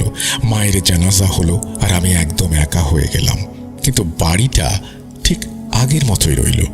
আমার মা যা বুঝতে চেয়েছিলেন তার বুঝে যেতে পারলেন না। শেষ পর্যন্ত সেখানে কি ছিল আর ওই বইগুলো আসলে কিসের কিছুই জানা গেল না। কিন্তু এখন হয়তো সময় এসেছে এই রহস্য উদ্ঘাটনের। আল্লাহর ইচ্ছায় এমন হলো যে আমার বিশ্ববিদ্যালয়ের যে ছেলেটি আমার রুমমেট ছিল, তার বাবা আধ্যাত্মিক বিষয় নিয়ে অনেক কিছু জানতেন। আমি বিশ্ববিদ্যালয়ে থাকাকালীন এই সব ঘটনা জানিয়েছিলাম। তখন আমার মনে হলো এখন জানাটা খুব জরুরি হয়ে গেছে যে আসলে ওই জায়গায় কি লুকিয়ে আছে। তখন আমি আমার রুমমেটের সঙ্গে কথা বলে তার বাবার কাছে অনুরোধ করলাম। তিনি খুব ভালো মানুষ ছিলেন। আমার রুমমেট তার বাবাকে আগে থেকেই সবকিছু বলে রেখেছিল। তিনি আমাদের এলাকায় এসে বাড়িতে ঢুকে সেই বইগুলো দেখে বললেন, এগুলো সব বিভিন্ন চর্চার বই, যেগুলো জিনদের নিয়ন্ত্রণে রাখার জন্য আর তাদের দিয়ে কোনো কাজ করানোর জন্য ব্যবহার করা হয়, যাতে তারা আদেশ মেনে চলে। এই কাজগুলো বা এই সাধনাগুলো যেহেতু অন্যের ক্ষতি করার জন্য ব্যবহৃত হয়েছে, তাই এগুলো ফেলে দেয়া বা জ্বালিয়ে দেওয়ার নির্দেশ দেওয়া হয়েছে। এরপর তিনি পেছনের অংশে এগিয়ে গেলেন, কিছু একটা পড়ে ফু দিলেন, তারপর বললেন, আমাকে মাগরিব পর্যন্ত অপেক্ষা করতে হবে। যখন সেই শব্দগুলো আসবে তখনই আমি সঠিক ধারণা পাবো যে ঘটনা আসলে কি। মাগরিবের পর যখন শব্দ আসতে শুরু করলো, তখন তিনি কিছু পড়তে শুরু করলেন এবং বললেন, যা হওয়ার তাই হয়েছে। তোমার মা তার জীবন দিয়ে এর মূল্য চুকিয়েছেন। যদি তোমার মা এই জায়গাটার পুরোটা খুঁড়ে ফেলতেন, তাহলে বিশ্বাস করো তোমাদের কেউই বাঁচত না। তোমাদের বাড়িতে একটা বড় বিপর্যয় নেমে আসতো। এখানে যারা আগে থাকতেন তাদের মধ্যে থাকা একটা হিন্দু মেয়ে তার সব গয়না আর কিছু দামি জিনিস একটা মাটির হাঁড়িতে ভরে এখানে পুঁতে রেখেছিল। আর ওই মেয়েটি জাদু টোনা আর কালো জাদুর বিদ্যায় খুব পারদর্শী ছিল। তাই তিনি এই হাড়ির পাহারার জন্য কিছু জিন নিযুক্ত করেছিলেন, যারা তার জাদুর অধীনে। যারা এখানে কাছে আসবে তারা ক্ষতিগ্রস্ত হবে। সুতরাং চেষ্টা করবে এই জায়গাটা বন্ধ রাখার এবং এর কাছে যেন কেউ না যায়। এখানে আর কেউই আপাতত আসবে না, কারণ তোমার মা ইতোমধ্যেই তার জীবন হারিয়েছেন। প্রতিটি কাজের একটা নির্দিষ্ট সময় থাকে। শয়তানি কাজ অনেক দীর্ঘ সময় ধরে চলে। যেমন এখানে একটা শয়তানি কাজ করা হয়েছে। দুটো বিশাল শক্তিশালী জিনকে এই জায়গার নিরাপত্তার জন্য এবং ধন সম্পদের পাহারা দেবার জন্য নিয়োগ করা হয়েছে। জিনদের আয়ু হাজার হাজার বছর হয়। যতদিন এই জিনেরা মারা না যাবে ততদিন এই ধন সম্পদ তাদের নিয়ন্ত্রণেই থাকবে এবং কেউ এটা বের করতে পারবে না। আর যদি কেউ এই জায়গাটা খোঁড়ার চেষ্টা করে তাহলে সে নিজের প্রাণ হারাবে। তাই এই চেষ্টা না করাই ভালো। আমার সামনেই তিনি বইগুলো জ্বালিয়ে দিলেন। আশ্চর্যের বিষয়, একদিকে বইগুলো জ্বলছিল আর অন্যদিকে কয়েকজন মহিলা জোরে জোরে কাঁদছিল। যতক্ষণ না বইয়ের শেষ পাতাটা পুড়ে ছাই হয়ে গেল ততক্ষণ পর্যন্ত সেই কান্না থামেনি। আমরা ভয়ে পাথর হয়ে দাঁড়িয়ে আয়াতুল কুরসি পড়ছিলাম। এরপর তিনি বড় বড় পেরেক নিয়ে ঘরের প্রতিটি কোণে গেঁথে দিলেন, যাতে অশুভ শক্তি যা কিছু আছে সব ওই অংশেই সীমাবদ্ধ থাকে আর বাড়ির এদিকে আসতে না পারে। তারপর তারা ওই গাছগুলোর চারপাশে একটা বেড়া তৈরি করে দিলেন, যাতে কেউ সেগুলোর কাছে যেতে না পারে। এখন যেহেতু আমাদের সবার কাছে সত্যটা পরিষ্কার হয়ে গিয়েছে, তাই আমার তিন মামা বললেন, ওই বাড়িটা বন্ধ করে দাও, ওখানে কেউ যাবে না।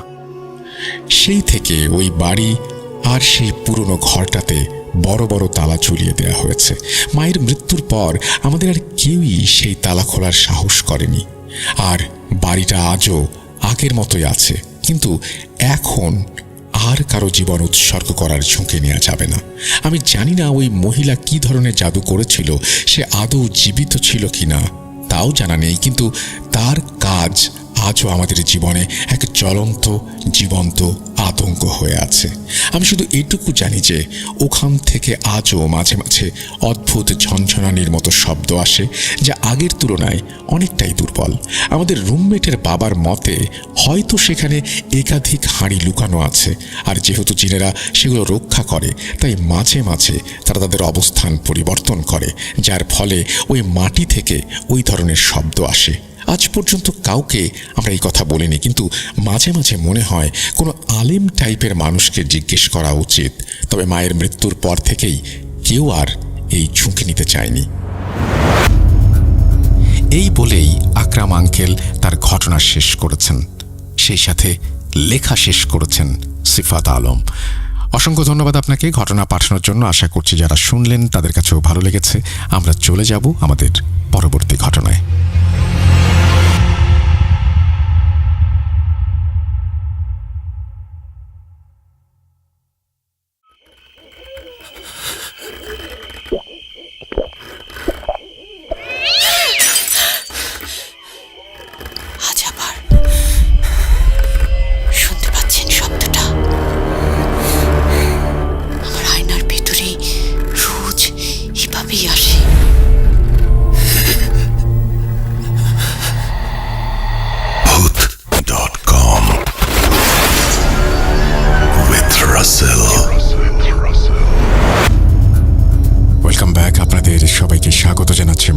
আশা করছি আপনারা সবাই ভালো আছেন, ভালোর দলে আছেন।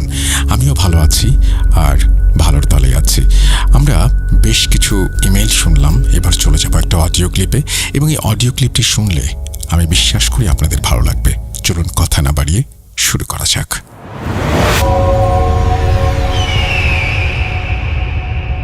আসসালামু আলাইকুম রাসেল ভাই এবং প্রিয় শ্রোতা বন্ধুরা, আশা করি সকলেই ভালো আছেন এবং সুস্থ আছেন।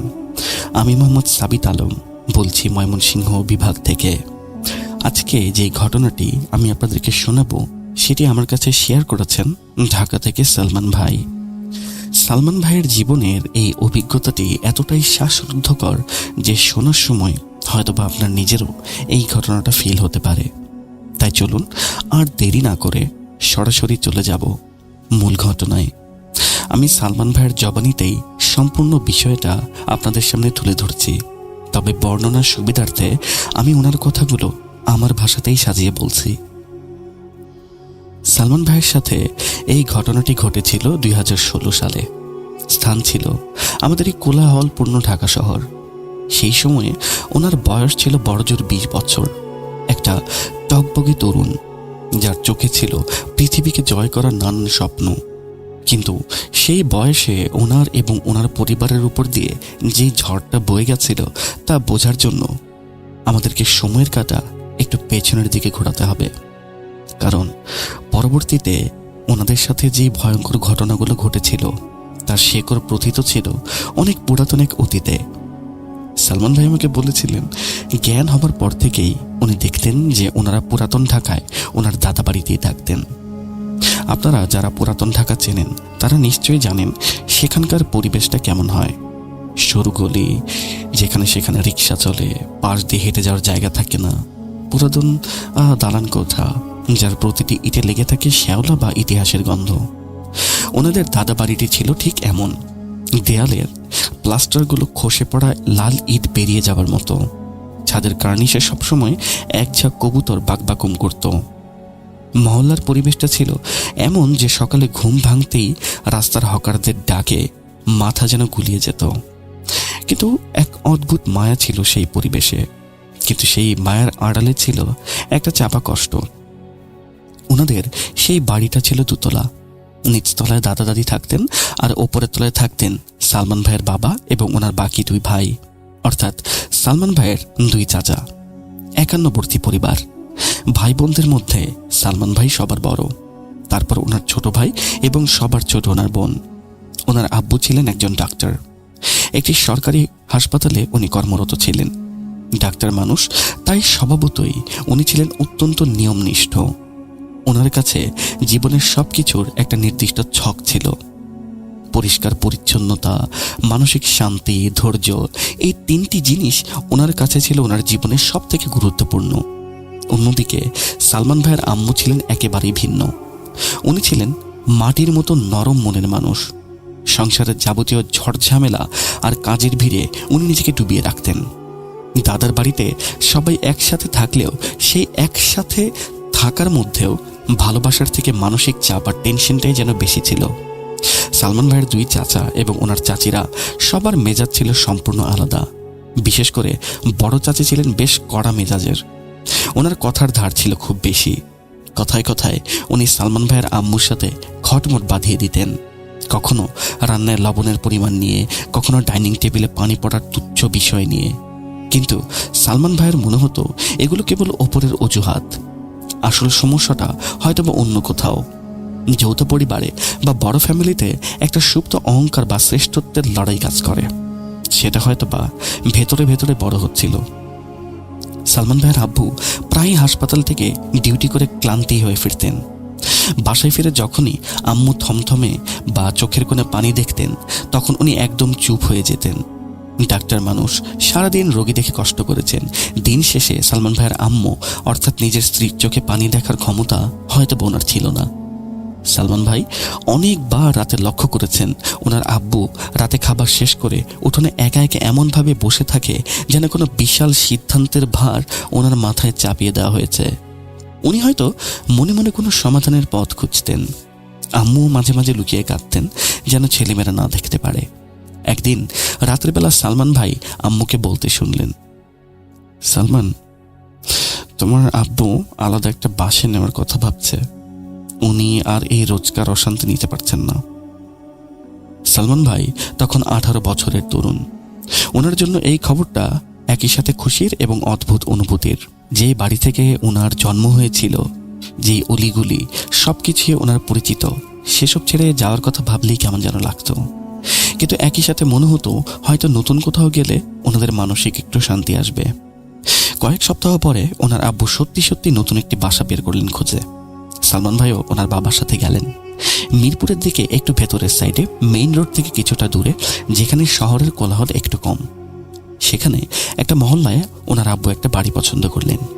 বাড়িটার লোকেশন খুব বেশি খারাপ ছিল না, বেশ শান্ত পরিবেশ এবং আশেপাশে গাছপালা ছিল যা ঢাকার বুকে সচরাচর এখন দেখা যায় না। বাড়িটার বাহিরের দেয়ালে অনেক আগের করা পেইন্টে রোদে জ্বলে গিয়ে ফ্যাকাশে হয়ে গিয়েছে। দেখলেই বোঝা যায় বহুদিন এটার কোনো যত্ন নেওয়া হয়নি। কিন্তু মেইন গেটটা ছিল বেশ মজবুত, লোহার তৈরি বিশাল একটা দরজা। ওপরে মরিচা পড়ার দাগ ছিল, but it was very strong. বাসা পরিবর্তনের দিনটি ছিল প্রচণ্ড ব্যস্ততার। সকাল থেকেই ওনাদের দম ফেলার কোনো সময় ছিল না। পুরাতন বাসা থেকে সব আসবাবপত্র, সুটকেস, আলমারি, মালামাল এবং অন্যান্য জিনিসপত্র ট্রাকে লোড করতেই দিন প্রায় অর্ধেক হয়ে গেল। এদিকে বাসার কাজ প্রায় তখন শেষ। সন্ধে না হতেই সব মালামাল প্রায় শিফট করা হয়ে গেল। সেদিন সালমান ভাইয়ের জীবনে প্রথমবার অনুভূত হলো যে এটা একটা বাসা যখন খালি হয়ে থাকে তখন সেটা দেখতে কতটা অদ্ভুত এবং ভুতুড়ে লাগে। দাদার বাড়িটা, যেটা সবসময় মানুষের কোলাহল এবং গলার স্বরে গমগম করত, সেটা শেষবার দেখার সময় হঠাৎ করেই কেমন যেন শ্মশানের মতো নিস্তব্ধ মনে হচ্ছিল ওনার। যেন বাড়ির দেয়ালগুলো ওনাদের নীরব বিদায় জানাচ্ছিল। নতুন বাসায় এসে উনি দেখলেন সবকিছু অগোছালো হয়ে পড়ে আছে। সব কিছুই, ফ্লোরে বড় বড় কার্টুন, চটের বস্তা, চারপায়ে খাট, রান্নাঘরের বাসনকোসন, এমনকি কাপড়ের গাঁটরি, সব ছড়িয়ে ছিটিয়ে। আম্মু ক্রমাগত ওনাদের নির্দেশ দিয়ে যাচ্ছিলেন, সালমান, ওই কিচেনের কার্টুনটা ওখানে রাখো। না না না, ওটা না, যেটার উপরে নীল রঙের টেপ লাগানো আছে ওটা। ওনারা অনেক রাত পর্যন্ত জেগে মালামাল গোছাতে লাগলেন। এলাকায় কারেন্ট ছিল, but voltage was very low. হলুদ রঙের জিরো পাওয়ারের মতো বাল্বগুলোর আলোতে ঘরগুলো কেমন যেন ছমছমে লাগছিল। দেয়ালে নিজেদের ছায়াগুলোকে দেখে অনেক অচেনা মনে হচ্ছিল। কিছু রুমে সিলিং ফ্যান ছিল, আবার কিছু রুমে ছিল না। পানির মোটরটা নষ্ট ছিল। প্রথম রাত বলে ওনারা সবাই ক্লান্ত ছিলেন, তাই বিছানা করার সাথে সাথেই সবাই ঘুমিয়ে পড়লেন। ঘুমানোর আগে আব্বু বলেছিলেন, এই বাড়িটাকে আমরা গুছিয়ে নেব, শুধু একটু পরিশ্রম করতে হবে। আম্মু আব্বুর কথায় সম্মতি জানিয়ে মাথা নাড়লেন ঠিকই, কিন্তু ওনার চোখের দিকে তাকিয়ে সালমান ভাইয়ের মনে হলো সেখানে এক ধরনের দুশ্চিন্তা এবং শূন্যতা বিরাজ করছে। হয়তো সেটা সারাদিনের ধকল, বা হয়তো ভবিষ্যতের অনিশ্চয়তা, অথবা হয়তো এমন কিছু যা আমরা কেউ বুঝতে পারিনি তখন, অর্থাৎ সালমান ভাইয়েরা বুঝতে পারেননি। নতুন জায়গায় গেলে মানুষের সিক্স সেন্স অনেক সময় অবচেতনভাবে অনেক কিছু সংকেত দেয় যা আমরা যুক্তি দিয়ে বিচার করতে পারি না। পরদিন সকাল থেকেই শুরু হলো ধোঁয়া মোছার কাজ। দেয়াল থেকে মাকড়সার জাল সবকিছু মিলিয়ে রুমটাকে পরিষ্কার করা হলো এবং সম্পূর্ণ বাসা পরিষ্কার করা হলো। সন্ধ্যার সময় ওনার আব্বু যখন কাজ শেষ করে বাসায় ফিরতেন, সবাই একসাথে ডাইনিং স্পেসে বসে বা ফ্লোরে মাদুর পেতে বসে খেতেন। এই দৃশ্যটা দাদার বাড়িতে প্রায় রেগুলার ছিল। সালমান ভাইয়ের আম্মু এই বাসায় এসে যথেষ্ট পরিমাণ খুশি। উনি সালমান ভাইকে বলতেন, সালমান, এখানে সত্যি অনেক শান্তি, আলহামদুলিল্লাহ। ওনার আম্মুর চেহারা দিন দিন উজ্জ্বল হয়ে গেল, কিন্তু সুখের সময়গুলো বোধহয় খুব বেশি দ্রুত শেষ হয়ে যায়। প্রথম বছর ভালো গেলেও দ্বিতীয় বছর শুরু হয় ওনাদের এক অদৃশ্য ফাটল দিয়ে। হঠাৎ করে আম্মুর মধ্যে কিছু পরিবর্তন দেখা যায়। ওনার আম্মু মাঝে মধ্যে মাথা ব্যথার অভিযোগ করতেন। বিকেলের দিকে উনি প্রায় কপালে হাত দিয়ে বসে থাকতেন। সালমান ভাইকে বলতেন, সালমান, একটু কড়া করে আদা চা বানিয়ে দিবা বাবা, মাথাটা আমার ছেড়ে যাচ্ছে।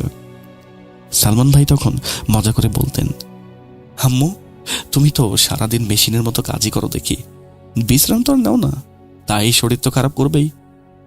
আম্মু তখন ম্লান এসে বলতেন, হয়তো বা ক্লান্তির কারণে এমন হচ্ছে। প্রথমে ওনারা সবাই বিষয়টাকে শারীরিক দুর্বলতা হিসেবেই ধরে নিয়েছিলেন। ডাক্তার দেখিয়ে মাল্টিভিটামিন বা টনিক জাতীয় বিভিন্ন ধরনের ওষুধ খাওয়ানো হলো, কিন্তু কিছুদিন পর উনি জানালেন যে রাতে ওনার মোটেও ঘুম হয় না। অনিদ্রার সমস্যাটা প্রকট হতে শুরু করেছে। সারা রাত উনি বিছানায় এপাশ ওপাশ করতেন। একদিন রাতে সালমান ভাইয়ের ঘুম ভেঙে গেল। প্রচণ্ড পিপাসা পেয়েছিল। উনি পানি খাওয়ার জন্য রুম থেকে বের হয়ে দেখলেন আম্মু উঠোনে একা বসে। তখন রাত প্রায় 2:30 হবে। চারদিকে একদম নিস্তব্ধ, পিনড্রপ সাইলেন্স। মিরপুরের ওই দিকটায় তখনও ততটা জনবসতি হয়নি, তাই রাতে ঝিঝি পোকার ডাক ছাড়া কিচ্ছু শোনা যেত না।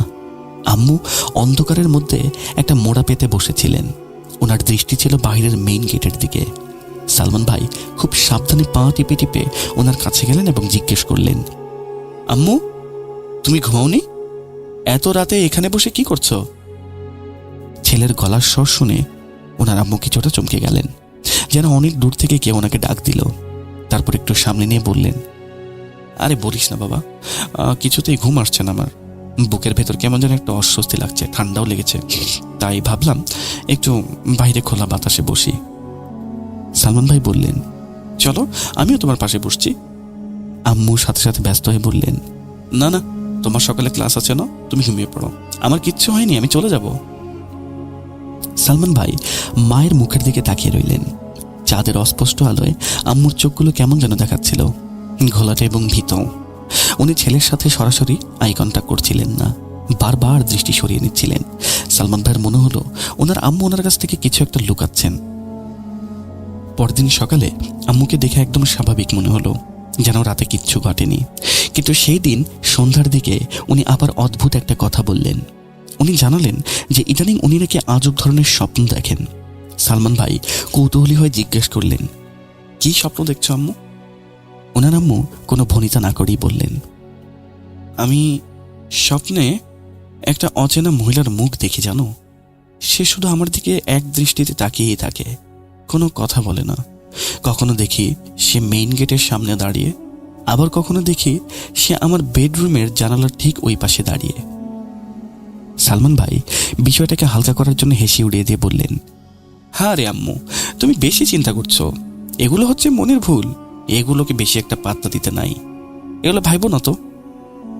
ওনার কথা শুনে আম্মু শুধু একবার ছেলের দিকে তাকালেন। সেই তাকানোর মধ্যে কেমন যেন একটা গভীর শঙ্কা ছিল, যা সালমান ভাই তখন ধরতে পারেননি। সময় গড়িয়ে চলল, আর আম্মু সেই স্বপ্নগুলো আরো ঘন ঘন হতে লাগলো। কখনো উনি মাঝরাতে ভয় চিৎকার করে ঘুম থেকে উঠে পড়তেন, আবার কখনো সারাদিন গুম হয়ে বসে থাকতেন। একদিন গভীর রাতে হঠাৎ আম্মুর গগনবিদারী চিৎকারে ওনাদের সবার ঘুম ভেঙে গেল। চিৎকারটা এতটাই ভয়াবহ ছিল যে মনে হলো ওনার প্রাণ বেরিয়ে যাচ্ছে। সালমান ভাই দৌড়ে রুমের দিকে গেলেন। গিয়ে দেখেন আব্বু এবং বোনও সেখানে পৌঁছে গেছেন। আম্মু বিছানায় বসে থরথর করে কাঁপছিলেন। ওনার শরীর ঘামে একদম ভিজে গিয়েছিল। উনি বারবার বিড়বিড় করে বলছিলেন, ও এসেছিল, ও ঠিক আমার সামনে দাঁড়িয়েছিল। আব্বু ওনার মাথায় হাত বুলিয়ে শান্ত করার চেষ্টা করতে গিয়ে জিজ্ঞেস করলেন, কে এসেছিল? তুমি কাকে দেখেছিলে বলবে? আম্মুর চোখগুলো তখন ভাবলেশহীন। শূন্য দৃষ্টিতে তাকিয়ে উনি বললেন, আমি জানি না, কিন্তু সে এসেছিল, সে আমাকে দেখছিল। কে ছিল আমি জানি না। তারপর উনি হঠাৎ করেই নিশ্চুপ হয়ে গেলেন। পরদিন সকালে আম্মুকে দেখে মনে হলো যেন রাতে কিচ্ছু ঘটেনি। উনি স্বাভাবিকভাবেই নাস্তা বানালেন, সবাইকে হাসি মুখে খাবার বেড়ে দিলেন। কিন্তু ওনার সেই হাসিতে কোথাও যেন একটা কৃত্রিমতা বিরাজ করছিল। মনে হচ্ছিল উনি জোর করে নিজেকে স্বাভাবিক প্রমাণ করার চেষ্টা করছেন, যেন ভেতরে কোনো এক তোলপাড়কে উনি সযত্নে চেপে রাখছেন। সালমান ভাই একটা জিনিস খেয়াল করলেন, আম্মুর রুমের দরজাটা ইদানিং প্রায় বন্ধ থাকে। উনি প্রায় বলতেন, তোমরা আমার রুমে কেউ এসো না, আমি নিজেই সব গুছিয়ে নেব। একদিন সালমান ভাই কৌতূহলবশত ওনার দরজায় কান পাতলেন। ভেতরের দৃশ্য না দেখলেও যা শুনলেন তা কিছুটা অদ্ভুত। আম্মু একা একা কথা বলছিলেন, যেন রুমের মধ্যে কেউ উপস্থিত আছে। পরের কিছুদিন পরিস্থিতি আরো জটিল হতে লাগলো।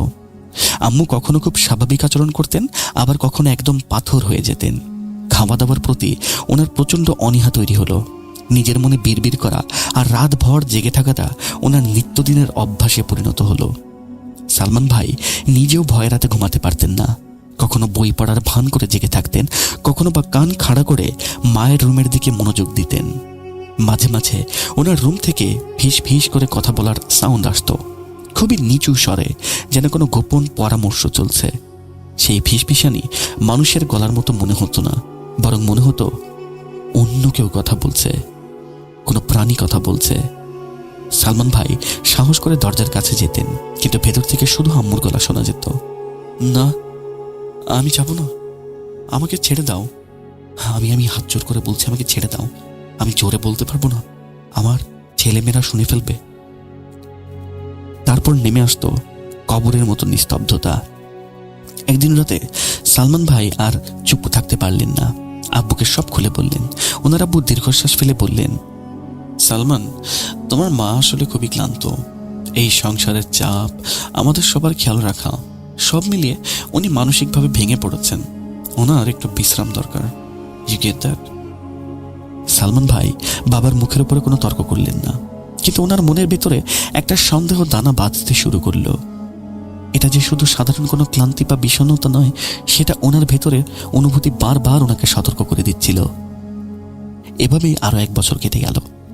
3য় বছরের শুরুতে এই অদ্ভুত ঘটনাগুলো আরো বেড়ে গেল। আম্মু এবার সরাসরি অভিযোগ করতে শুরু করলেন যে উনি বাসায় নানান আওয়াজ শুনতে পান। মাঝে মাঝেই উনি সালমান ভাইকে জিজ্ঞেস করতেন, সালমান, তুমি কি কাউকে ডেকেছিলে বাবা? সালমান ভাই অবাক হয়ে বলতেন, না তো। কিন্তু কেন? উনি তখন খুব দৃঢ়ভাবে বলতেন, আমি স্পষ্ট শুনলাম কেউ যেন আমার নাম ধরে ডেকেছে, একদম কানের কাছে ফিস ফিস করে বলে।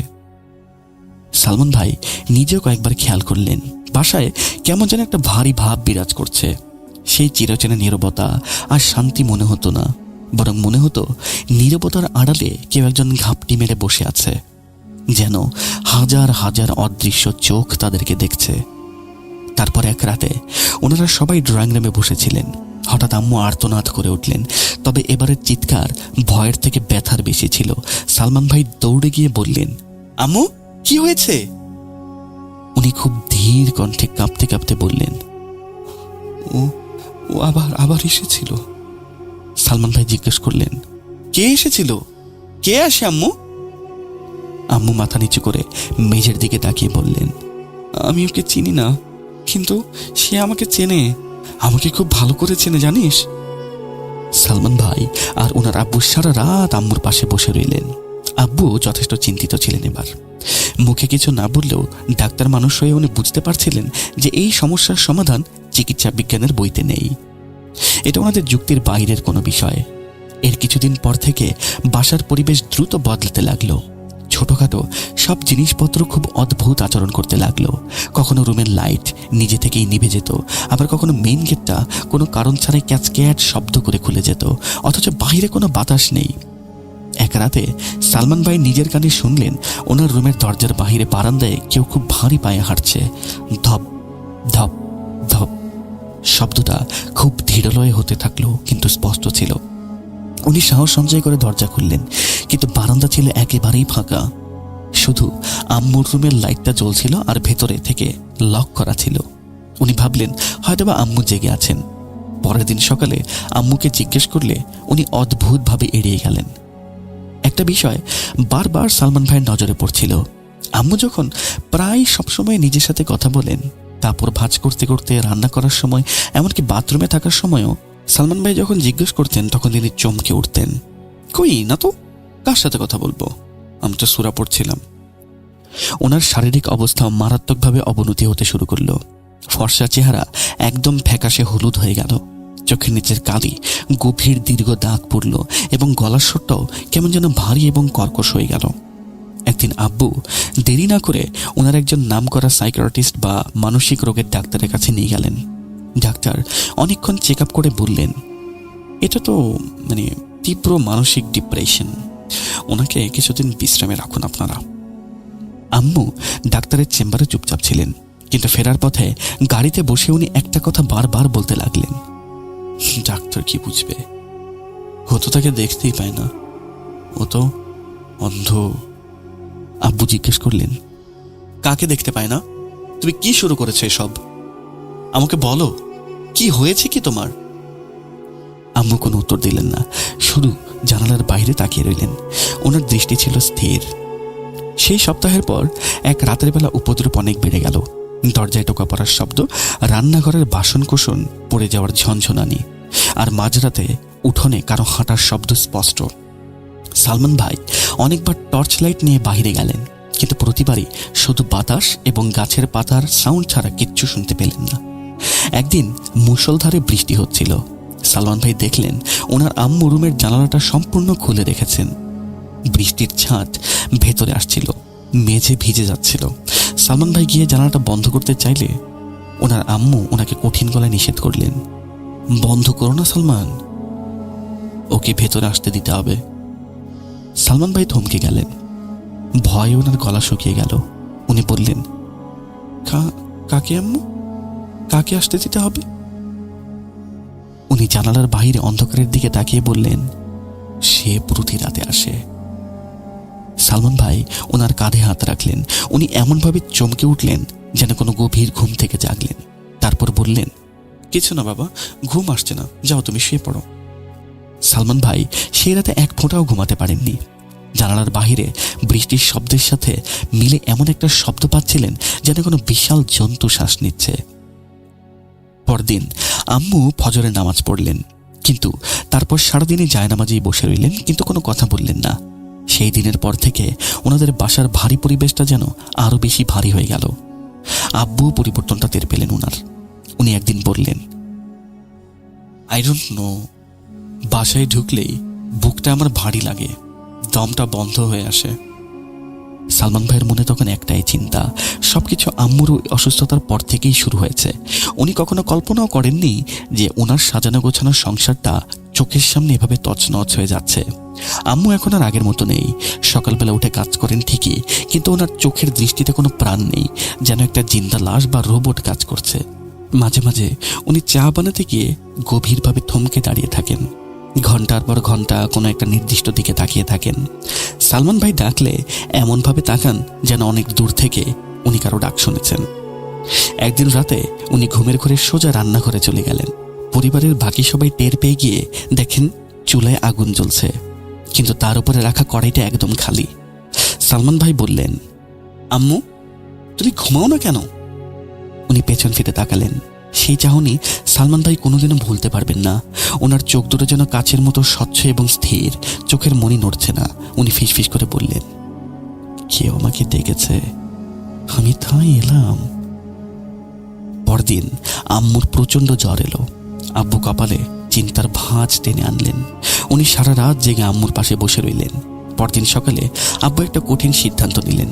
উনি বললেন, আমি একজন ভালো আলেম হুজুরকে খবর দিচ্ছি, ডাক্তারি বিদ্যাতে এটা হবে না, পরিস্থিতি আমার ভালো লাগছে না। তৃতীয় দিন আসরের নামাজের পরে একজন বয়স্ক হুজুর ওনাদের বাসায় এলেন। ওনার মুখে দাড়ি একদম সাদা, চেহারায় একটা নুরানি আভা আর প্রশান্তি ছিল। ওনার সাথে একজন কম বয়সী ছাত্র বা সহকারী ছিল। আম্মু তখন নিজের রুমে ছিলেন, চুপচাপ, কিন্তু ওনার ঠোঁটে একটা অদ্ভুত বাঁকা হাসি। হুজুর সাহেব বাসায় ঢোকার সাথে সাথেই চারদিকে একবার নজর পড়ালেন, তারপর গম্ভীর হয়ে বললেন, এই জায়গাটা বন্ধ হয়ে আছে, গত 3 দিন ধরে কোনো একটা অশুভ শক্তি ঘাঁটি গেছে। সালমান ভাইয়ের বুকটা ধক করে উঠল। আব্বু হতাশভাবে মাথা নাড়লেন। হুজুর সাহেব ওনার ছাত্রকে নিয়ে দোয়া দৌড় পড়তে শুরু করলেন। পড়া শুরু করতেই রুমের তাপমাত্রা হঠাৎ করে কমে গেল। মনে হলো যেন ফ্রিজের ভেতরে ঢুকে পড়েছেন সবাই। বাতাস একদম স্থির, বাইরের পাখির ডাকও বন্ধ হয়ে গেল। আম্মু হঠাৎ মাথা তুললেন। ওনার চোখের মণিগুলো অস্বাভাবিকভাবে প্রসারিত হয়ে গেল, যেন পুরো কালো চোখ হয়ে গিয়েছে। প্রথমে উনি চুপ করে রইলেন, তারপর হঠাৎ বিকট চিৎকার করে বললেন, বন্ধ কর, আমি যাব না, এটা আমার ঘর, এখান থেকে আমি কোথাও যাব না। সালমান ভাই ভয়ে কয়েক পা পিছিয়ে গেলেন। এটা ওনার আম্মুর গলা ছিল না, এটা ছিল কোনো প্রাচীন পুরুষের মতো মোটা গলা। হুজুর সাহেব আরো উচ্চস্বরে আয়াত পাঠ করতে শুরু করলেন। আম্মুর শরীরটা কেমন যেন বেঁকে গেল। উনি কাঁপতে শুরু করলেন। ওনার হাতের আঙ্গুলগুলো মুষ্টিবদ্ধ হয়ে গেল, বাহুর রগগুলো ফুলে উঠল। সেই অচেনা কণ্ঠে আম্মু বলে উঠলেন, এই মহিলা নিজেই আমাকে ডেকেছে, আমি ওকে ছাড়ব না।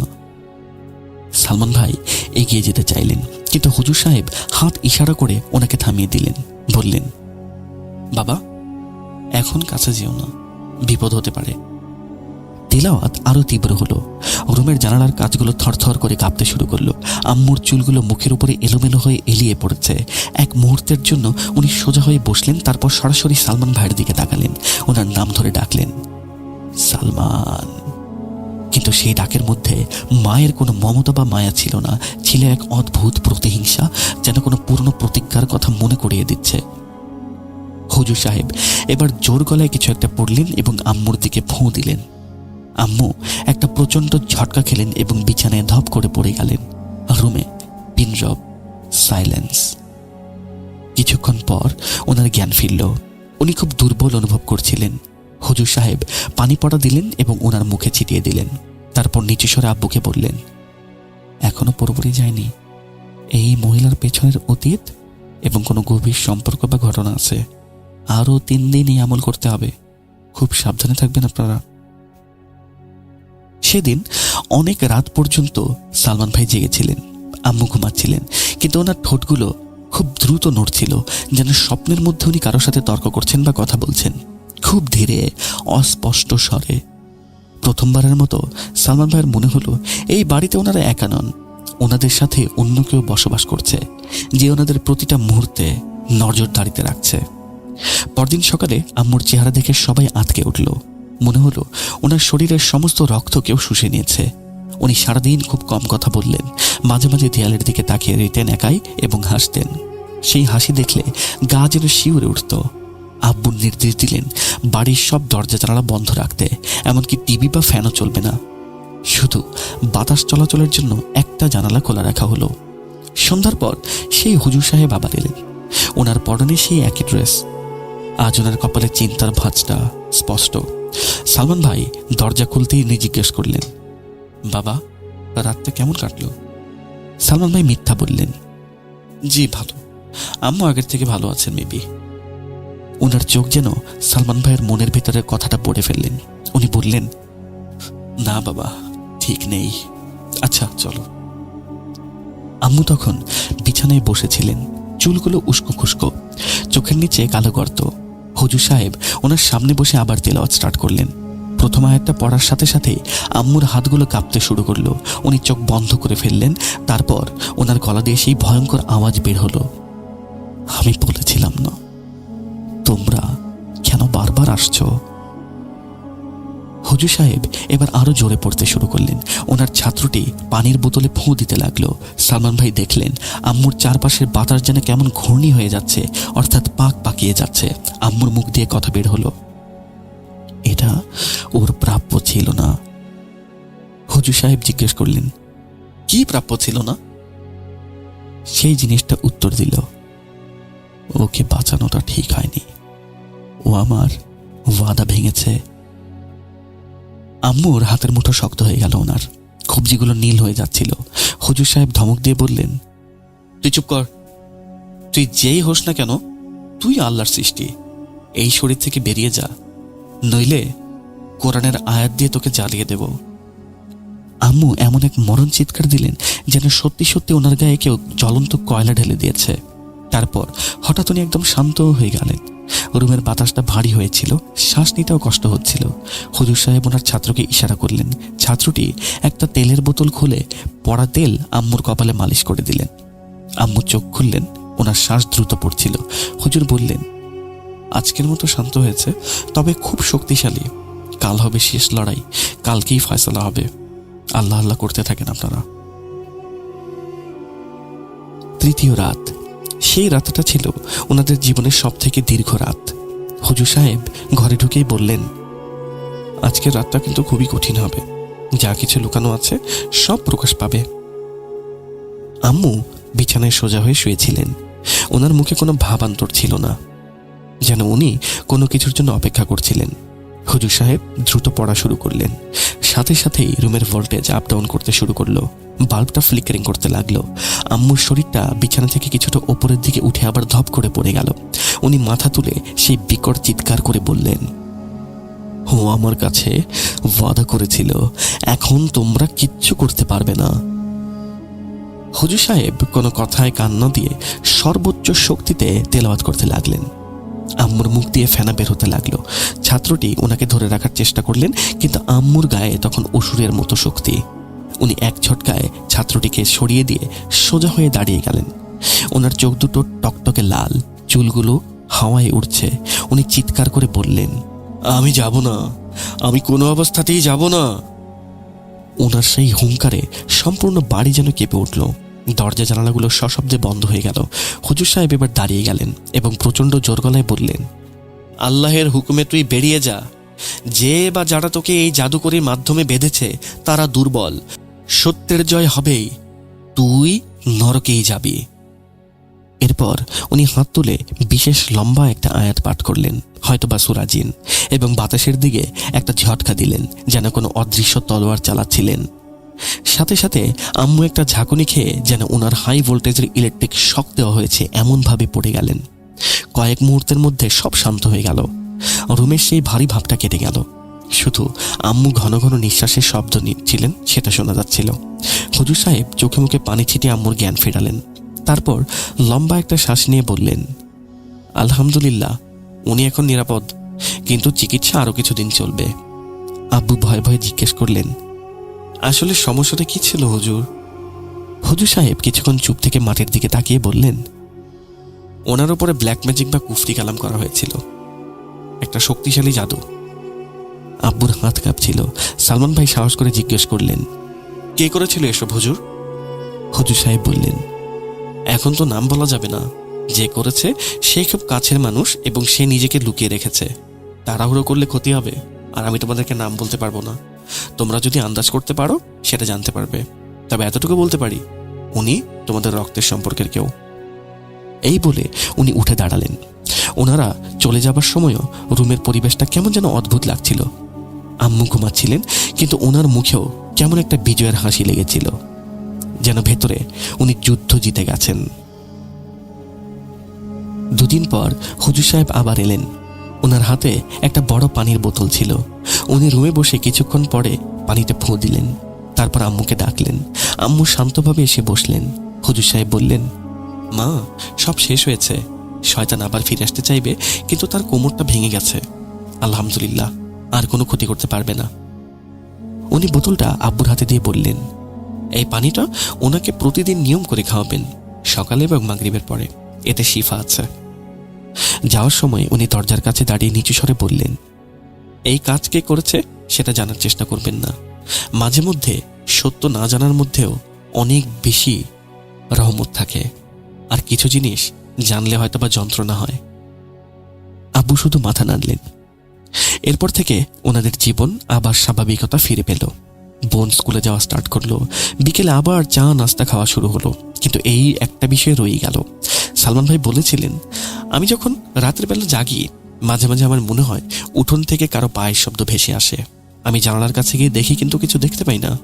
হয়তো ওটা আমার মনের ভুল, হয়তো পুরাতন সেই বিভীষিকার রেশ, অথবা হয়তো সত্যি কিছু একটা এই বাড়িতে ছিল বা আছে, যা কোনো একটা কোনায় আটকা পড়েছে। আমি নিজেও চাই না আর কিছু জানতে। যা গেছে তা চলে যাক। তবে একটা ইন্টারেস্টিং ব্যাপার এই হলো, যা সালমান ভাই নোটিস করেছিলেন, যেদিন থেকে ওনার আম্মু শরীর খারাপ হতে স্টার্ট করলো, তারপর থেকে ওনার চাচা চাচিরা কখনোই ওনাদের মিরপুরের বাসাতে পা রাখেননি। কোনো এক অজানা কারণে ওনারা যোগাযোগ প্রায় বন্ধ করে দিয়েছিলেন। মাঝে মাঝে সালমান ভাই ভাবেন, কিছু ক্ষত হয়তোবা ওপর থেকে শুকিয়ে যায়, কিন্তু ভেতর থেকে দাগটা দগদগেই রয়ে যায়। আজ এত বছর পরেও যখন ঢাকার গভীর রাতে দূর থেকে কোনো নারী কণ্ঠের আওয়াজ বা বাতাসের শোঁ শোঁ শব্দ ভেসে আসে, উনি তখন নিজেকে এই বলে সান্ত্বনা দেন যে কিছু প্রতিজ্ঞা বা ওয়াদা হয়তোবা মৃত্যুর পরও শেষ হয় না।